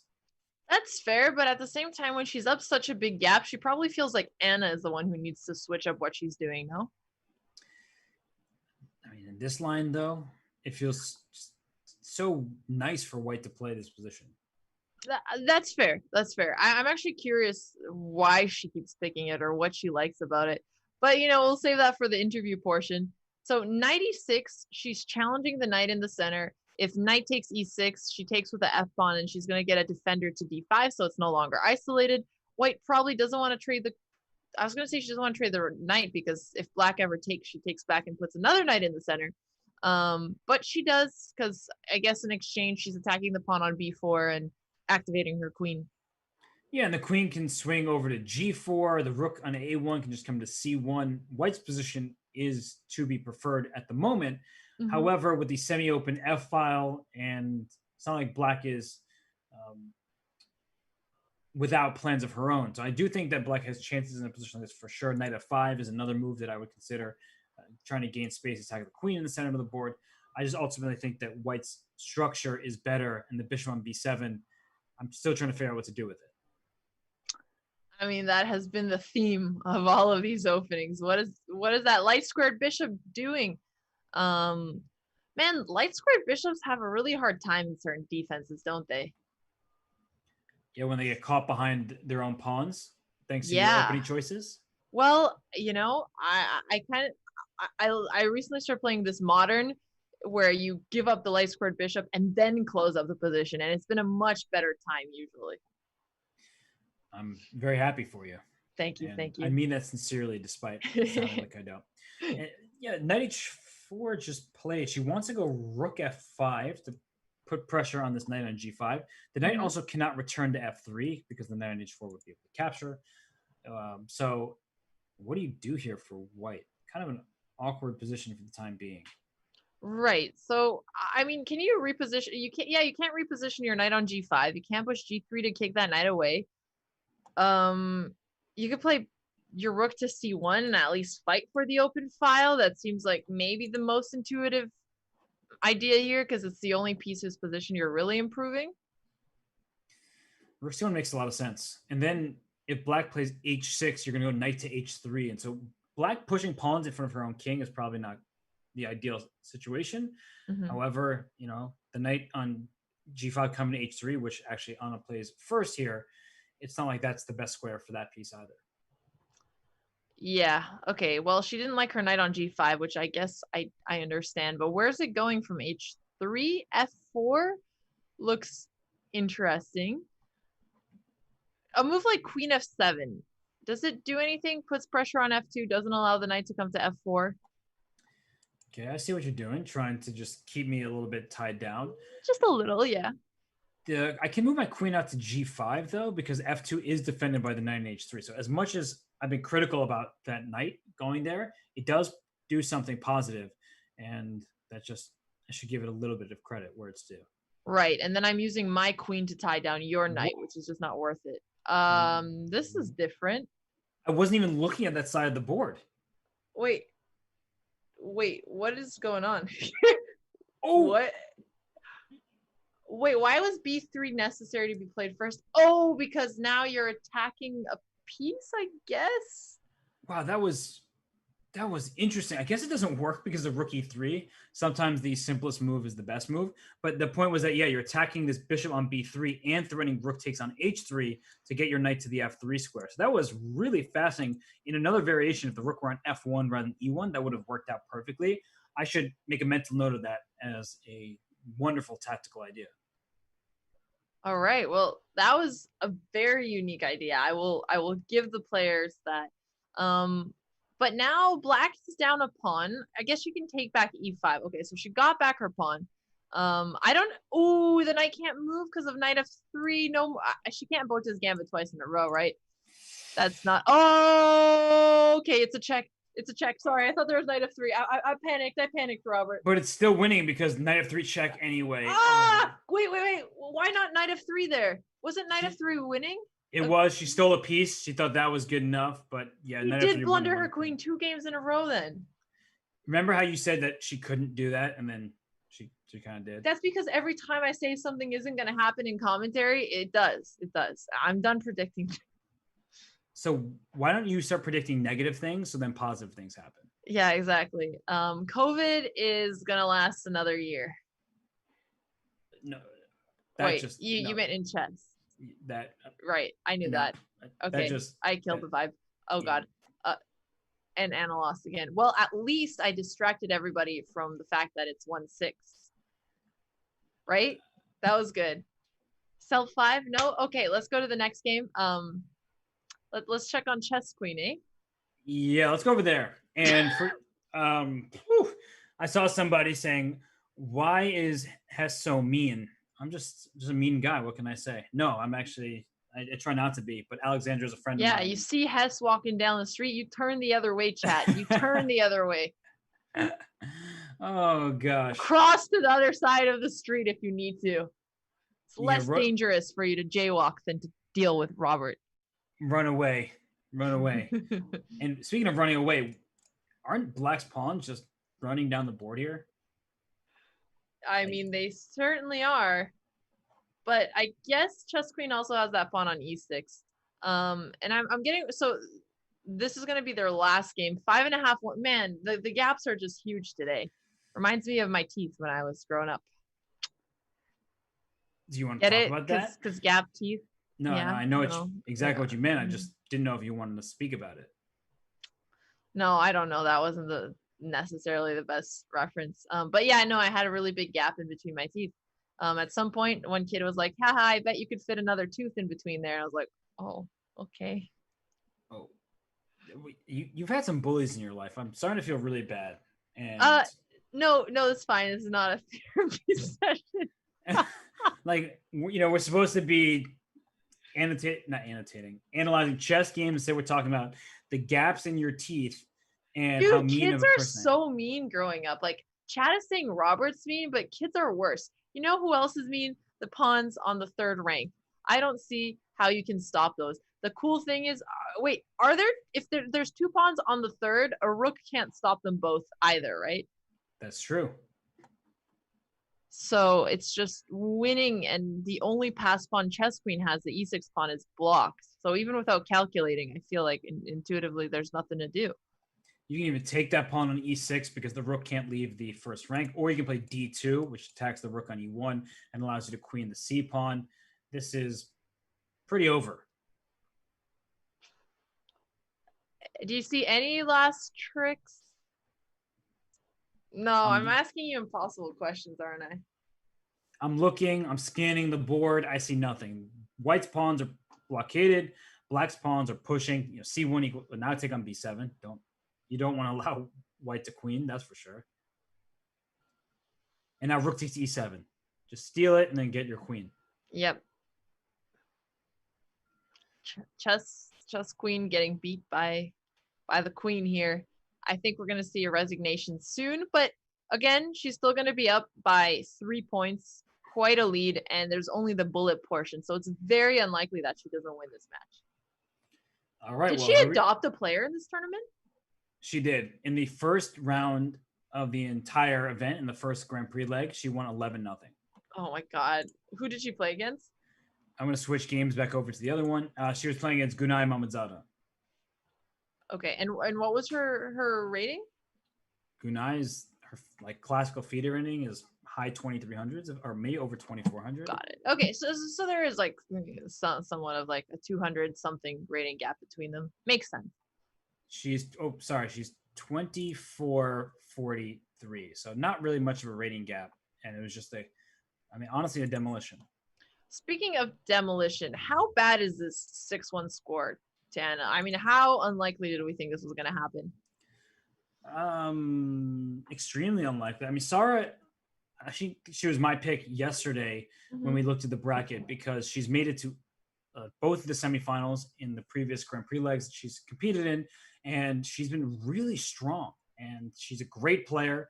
She's having fun in this format. She's previously said she's looking forward to playing all these top players, and it's working out perfectly for her in this match. And Anna is just, it doesn't feel like we have the Anna Muzichuk that we've become used to. Right. She's the Hunger Queen in that game we just saw. That's not something you see every day. And I think that's the point. I wasn't saying that Sarah isn't strong, just that so is Anna. And she's just lost a lot of games in ways that is unusual to her chess play. Definitely. And it's frustrating when you lose a game and then you have to play another game immediately. You don't have time to recover. You don't have, a whole day's worth of rest as you do in a classical tournament. And you just have to get over it and play the next game. And it's really hard for some players. And right now we see Anna Muzichuk, she has a much better position in this game, but it's kind of too little too late. Yeah. Although it's not too little too late, because if she wins this game, she'd have to win 4 bullet games, which technically is possible. So she's not lost. She's not lost yet. It is true. 4 games, not impossible. You have to play very quickly and win all the games. And we did see Sarah against Irina Krush. She was up 3 games, and then she ended up getting tied because Irina won all the bullet games, and then they went to a tiebreaker, which Sarah won. So it is possible to score a comeback against a player who is well ahead on the scoreboard. Especially if it's right after a win, because then you start to get a little bit more confident in your play once again, and you're like, okay, finally got out of this losing streak here. I love what she's doing now with Queen E4. So the White King has really weak light squares, so the threat now is Bishop H3. I guess she just has to calculate and make sure there's no checks, because otherwise you can't. I guess you can't defend with Bishop F1. The only way to defend is Knight to F4, which attacks the bishop and protects the G2 square. True. Because Bishop F1 would have been met by Queen E1. Right. And here she still has Queen E1, and just move the bishop away, and the F2 pawn looks like it can't be defended. So Bishop F5, there's no way to defend F2, at least not in a useful way. So good technique by Anna. Also, F6 traps the queen. Oh, it can't play F6, it's pinned. But you see what I was trying to do? I was trying to cheat. Oh, no, that's okay. It didn't count. It didn't count when you're a commentator. So King H3, I'm just trying to find the mate here. It's always fun to try to find the mate. So, like, you can put your queen on the back rank and threaten H1, but that's not forcing right away. So Queen E3 check. Yep, and she's going to at least win the knight. Bishop E4 check, and then the knight's hanging. And she has 25 seconds versus 6, so she has time to think a little bit here. Sarah just resigns. Okay, well, hey, that's a 1 win for Anna. Well, that's a way to end this time segment. It is a win for Anna Muzichuk. She faces, a gargantuan task to try to come back in this. She needs to win all her bullet games and do so quickly. In the other matchup, we have Harika Dronavali trying to initiate a comeback of her own. She just beat Alexandra Kostyniuk in that final 3+1 game. She will also need to win all of her bullet games. So we'll see if that's possible when we return for more FIDE.chess.com Women's Speed Chess Championship action.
And we return ready for the bullet action here between Alexandra Kostenyuk and Harika Dronovalia, as well as Anna Muzichuk taking on Sara Kademal-Sharia. And Alexandra, it does seem like we have some lopsided matchups here in the second half of the quarterfinals. Any chance for a comeback? Yeah, I know you did say that there is some. I'm just trying to get your honest opinion. Very low chances. I think the more interesting question is if you had to bet on one player to come back, who would it be between Harika and Anna? Ooh, I like that. I'm going to go with Harika because she's down only 3 points rather than 4. That feels like a safe. Oh, nice. A cool, boring, objective decision. Thank you, Robo Hess. What did you want me to say, Alexandra Botez? Something a little bit more creative, like, well, now that Anna had a break and she was blundering, she's going to bring up her game in the bullet, or, you know. Now that you said that out loud, now that you voiced that, did that actually sound creative to you? And more creative than she is up by 1 point, so numerically she is closer to coming back. I didn't really put it that way. I'm pretty sure that I just replayed your actual clip. Well, H4 was played by Anna, so she is going all in for the match victory here. She needs to win all 4 games that she hopefully will even get to play, because with the match timer, 10 minutes of action, doesn't matter if you want more games, you're not getting any. So the pawn's on H5. She's going for a pawn storm on the king side. What do you make of this decision? Bold. I love these kinds of things in bullet. They never work in blitz. You shouldn't play them in classical. But if there's ever a time control to do it, try it in bullet. I think she's also playing a little bit aggressively because she knows she has to win. Sometimes, though, when you make moves like that, you just end up getting in a worse position. I don't know if that's what's happening right now. Probably not, though, because after you trade off, White's king is a little bit awkward, but so is Black's king. It's not really ideal to castle on either side. Yeah, Black stole a pawn, though. It really isn't feeling like this match is going on his way whatsoever. So I think that we should probably flip on over to the match between Harika and Alexandra Kostenyuk, because that one started 3 games. Let's see what's happening in this current game where Kostenyuk, what is this? How many pawn? This is the weirdest position with this pawn chain from E3 all the way to H6. Yeah, okay, that is a weird looking pawn chain. I mean, we love seeing pawn chains, right? It just doesn't feel like a stable one. Usually you don't want a pawn chain so far away from your own king. That's right. And, you know, if you have some kind of attack, that would be great. But the knight on E8 is the perfect defender, covering the G7 square. So I don't actually see any sort of attack. And that's why Kostenyuk's trying to trade off pieces here. Okay. So pieces are being traded. Material is even. It's 2 knights versus a bishop and a knight. Which pieces are better at working together in this kind of endgame? Oh, now that the pawn's off the G7, the E3 pawn feels like the one that is in big trouble here. And I do feel like the knight and bishop are coordinated extremely well right now. But look at this knight G4 move, trying to get into F6. And I would play king H2 was a nice move. Queen to B2 is coming. Black needs to be careful about her king. Yeah, she definitely does. Chat is saying how Alexandra Kostenyuk looks so concentrated. Yes, chat. That is her face as she's reading your comments to see who is misbehaving. That's exactly what she's doing. Now, knight E5 with the threat of queen H8 check, knight C6 is going to be pretty nasty. It's a fork. Yeah, that. Okay, well, there's no more fork now. Bishop G7, the queen's trap. Ooh. Okay. Wait. Bishop G7? Then when the knight was on F5, the queen was trapped there. Oh. Okay, good. That was a nice one, but they missed it. Is there a perpetual here? Like queen D1, queen H5. Okay, where do you go after king G3? No, there's not a perpetual because there's one square she could escape from. And this is actually a really important game because Harika is now completely winning unless something goes wrong. And if she can win this game, she certainly will have time for 2 more after this. Yeah, that would, I mean, damn it, Robert, your prediction is coming true. And you're just so freaking objective. It's hard to argue with you. By the way, Anna Muzichuk, I think, is also winning her game. She had a bad position earlier on, but she looks like she's about to win her game and then move on to a 3 point deficit, so she will have a chance to mount a comeback as well. That was a tricky game. I'm surprised she was able to just win it. Wait, hang on. Are we about to see a checkmate here? The queen has come into f7, and now g6 looks really tempting, threatening queen takes h7. It's a draw. Nice it's check. A draw. Queen G4, no. Queen G2. Just keep checking. No. Oh no. She pushed too. She shouldn't have allowed the check, or was it a draw? It may have been a draw regardless, though, because that was a threat. No. No, she that was an imprecise move order, and now I think that's it. That's all that Kostanek needed. You see that sigh of like, managed to hold that one. The match should be mine. Now I can't stop pretending that Kostanek is like a cybersecurity expert who's just like really looking at people, because she's so focused and so determined that it's a little intimidating, you know? She just wants to win this chess match. Yeah, exactly. No, I know that's the real reason. Cybersecurity. That's what you came up with? Well, yeah, because like that's the kind of job that you'd feel really intimidated to have someone looking at you like that, you know? I mean, cybersecurity of all jobs? What's wrong with you? What, you didn't join your cybersecurity club in college? Did you? Was there actually a club that you joined? Yeah, there was. My friend started it. Okay. Anyway, well, anyway. I've always thought you were really cool, Alexandra, and you just hit new levels of cool.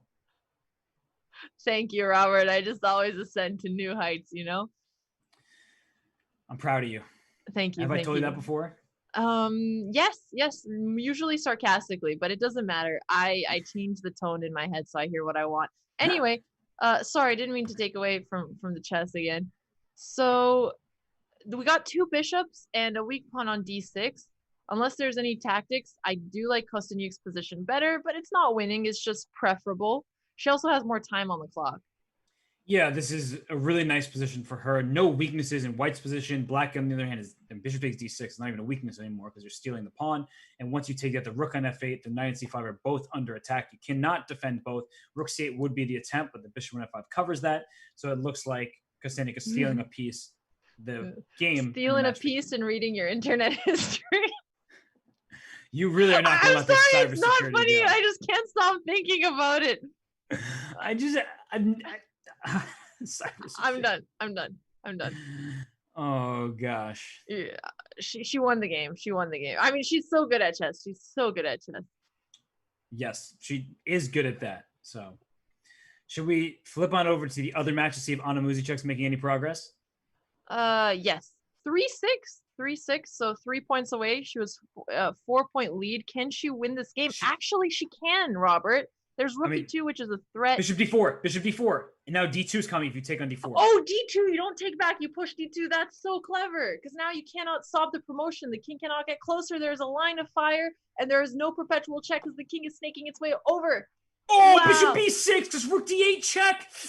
Oh, just when she had the game. Wait. Can you not? Oh, and you can't play rook e8 because if you trade, the king can catch on. Uh-oh. Oh, no. Oh, it's just that kind of day. And Sarah discovered it. She was like, oh, I have a little tactic. That's why she gave so many checks. And that's been a theme today of Sarah coming up with extremely cool resources. Yeah, that was really impressive. And to see that quickly with this time control, I mean, you got to give her credit where it's due.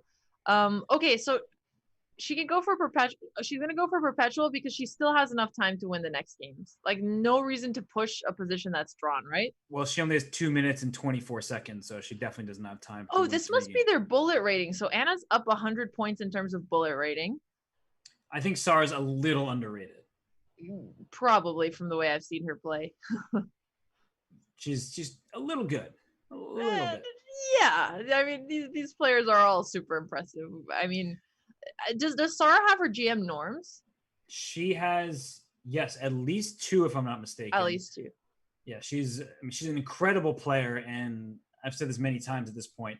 Throughout the WSCC, she made the semifinals in both of her earlier 2 Grand Prix legs, and she's about to make the semifinals in this one. And she's somebody who I would say is probably underestimated, not by her opposition necessarily, but when you look across the bracket and you see all these big names, she's extremely strong, but with a field full of extremely strong players, she probably isn't the first name that came to people's minds. However, she time and time again has proven to be a mighty force and is making it to a semifinals for her third Grand Prix event in a row.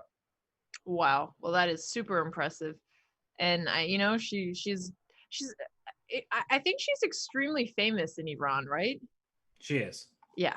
Anyways, so this is a pretty interesting position. So again, she has the bishop pair.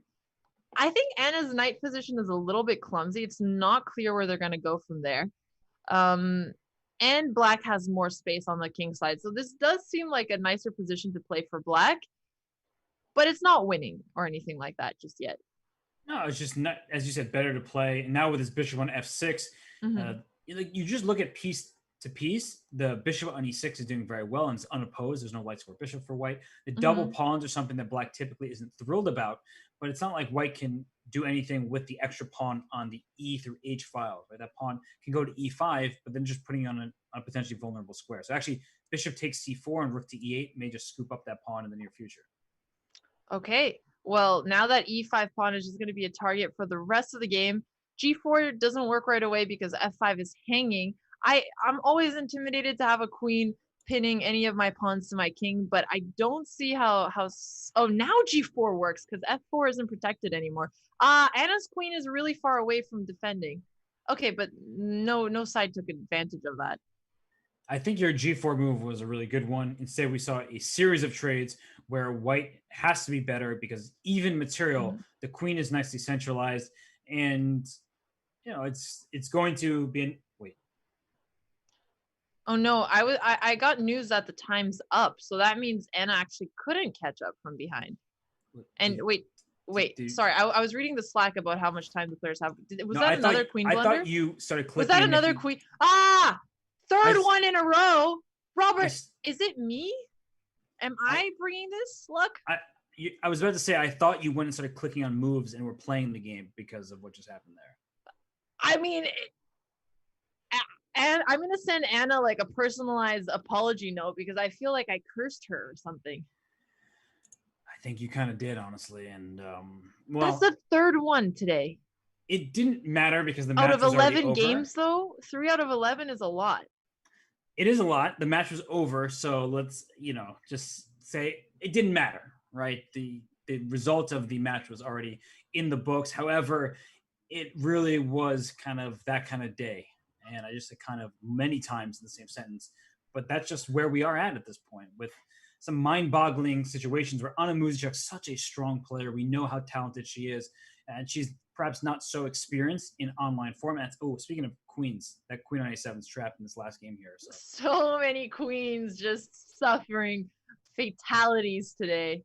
Holy smokes. Well, these were the results we expected. So their game is going to get aborted because the time is up. So I think that means for us, Alexandra, the matches are over with. Sara Sadat Kanem Al-Sharia, she wins her match 7.5, 3.5 over Anna Muzichuk, and Alexandra Kosteniuk wins 9-3 over Harika. We are going to take a quick break, and we'll be joined by a player for an interview. You will not want to miss that, so stay tuned, everybody. We'll be back shortly.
And we are joined by Grandmaster Alexandra Kosteniuk here. First and foremost, congratulations on what was a pretty great victory.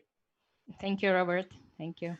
So take us through the match. How did you prepare for it and how are you feeling throughout it? Well, I mean, for me, the most important thing that I noticed lately is to be as calm as possible. As soon as things start going somehow unpredictable, I mean, and I start to get nervous, then my brain stops functioning. And so that's the most important thing that I really try to focus on. I mean, of course, openings can be important, but as long as I keep calm and my head functions, I mean, normally the way the way it's capable of functioning, then everything goes well. Because I've had issues with my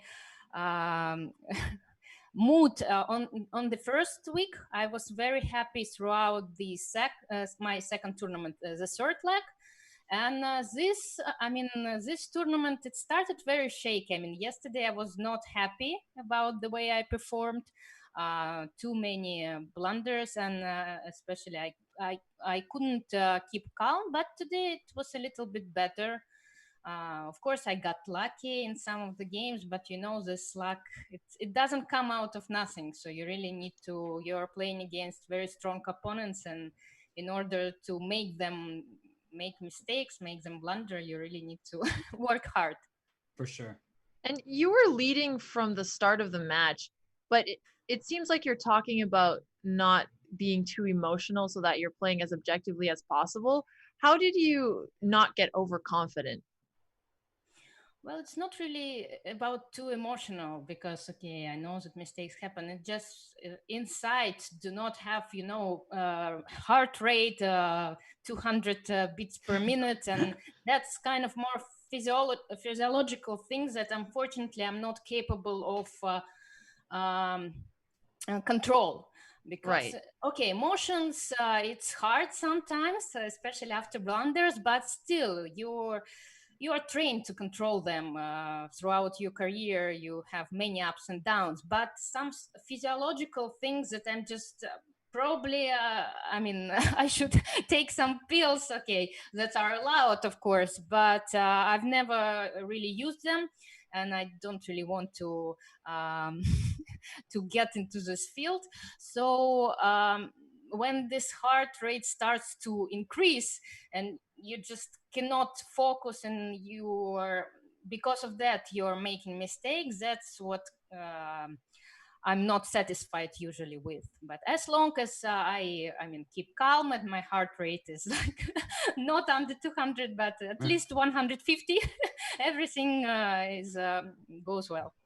Well, let me ask you a question, because you're talking about control, and you control your own destiny. Whereas if you win this Grand Prix leg, you qualify for the super final. So tomorrow you play Sarah, and she also needs to win out. Do you think that helps that you're playing somebody else who is in the same exact boat as you, or does you just have to do what you have to do and you're not focused on anybody else?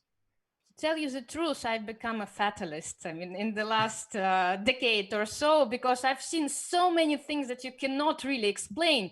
So many blunders, from people that they will not, they will never make this blunder except this 1 second. And I have this attitude that I should focus. I should do what I'm capable of doing. My best at this exact moment, but then it's not up to me to decide. Yes, it's good, of course, that it's up to me whether I qualify or not, and not about somebody else's result. But it will be the way it will be, and of course I will try to do my best to play for a win. And from these 3 different time formats that you've been playing, has there been one you're most comfortable with or least comfortable with? I don't like playing bullet. I don't have a lot of experience, and it's just too fast for me. But I think for the most of the players in this tournament, they can say the same. So I prefer 3+1, because 5+1, it's a little bit too serious, too long. Online, at least you feel that. So 3+1 is my favorite part. Well, based on your performance, you've had some really dominant performance, including the first match of the entire event. You won all of your games. So, I mean, it seems like you're impressive and can handle all 3 time patrols. Well, I mean, you should be. And every single player has the same situation. So if you're not doing well in one control, it's your problem. So you should either train or get more points in the other part of the match. Everything is in the same condition. Everyone is in the same condition. I have one more slightly controversial question since it is speed chess. Do you think bullet is bad for classical chess? Well, it just doesn't have anything to do with classical chess, actually. As in, do you think playing too much bullet makes you play worse classical chess? Probably. I don't know. I've never played too much bullet because it's really not interesting for me. I don't consider it to be chess. It's something. It's about your mouse skills and I don't know your reaction, and you really need to see fast, like little tricks, and then. But at least we're playing with incremental time. To keep the logic of the game at least a little bit. But as I have already said in one interview recently, that I consider online chess as a separate discipline. So we have classical chess, we have rapid chess, we have blitz chess, and now we have the online chess with its pluses and minuses. But I think in the moments like this, it's a good alternative. At least I'm enjoying very much this online tournaments, and they give me the same kind of specter of emotions. Well, you're certainly playing very well and impressing a large number of our fans. So thank you so much for joining us, and we'll let you get your rest, and good luck tomorrow. Thank you. That was Grandmaster Alexandra Kostenyuk. And as you look at the leaderboard right now, you see that she is in 4th place, at least she was, heading into this final Grand Prix leg. And look at 5th and 6th place. Those 2 players are still in this event. So Alexandra Kostenyuk, Sara Sadat, Kerem Al-Sharia, and Hou Yifan, they all control their own destiny. And Alexandra and Sara play tomorrow. So as you look at this leaderboard, Alexandra, and this is you, Miss Botez, when you look at the leaderboard here, I mean, we know exactly what the players need to do. They need to win. Otherwise, it's Anna and Valentina making it through the super final. Which of those 3, or those 4 players, I should say, are going to join Anna Ushanina in the super final? I think Kostenyuk is one of the favorites to join there. I'm not saying that just because we talked to her, but she's so consistent across 5-minute, 3-minute, and bullet, and she's one of the players who is consistently doing well in Women's Speed Chess Championships, Untitled Tuesdays. She's used to not only playing online chess, but also streaming it. So I think it's a matter of she's already higher rated and she's very active. She certainly is. And well, Yifan can control her own destiny as she is still in the mix here. She won her match earlier today. So with Sara and Alexandra playing against one another, we will see who will go on to the final, and we'll also see, of course, if Yifan makes it. So remind everybody, the semifinals are tomorrow, same time, same place, 5:30 a.m. Pacific time. That is 8:30 a.m. Eastern, and wherever else you're in the world, you can do a quick little Google search to figure that out. And Alexandra, you and I will be back tomorrow. I'm certainly excited to see this tournament as it, heads down the wire here, down the stretch. Any final thoughts about today's action and what to expect tomorrow?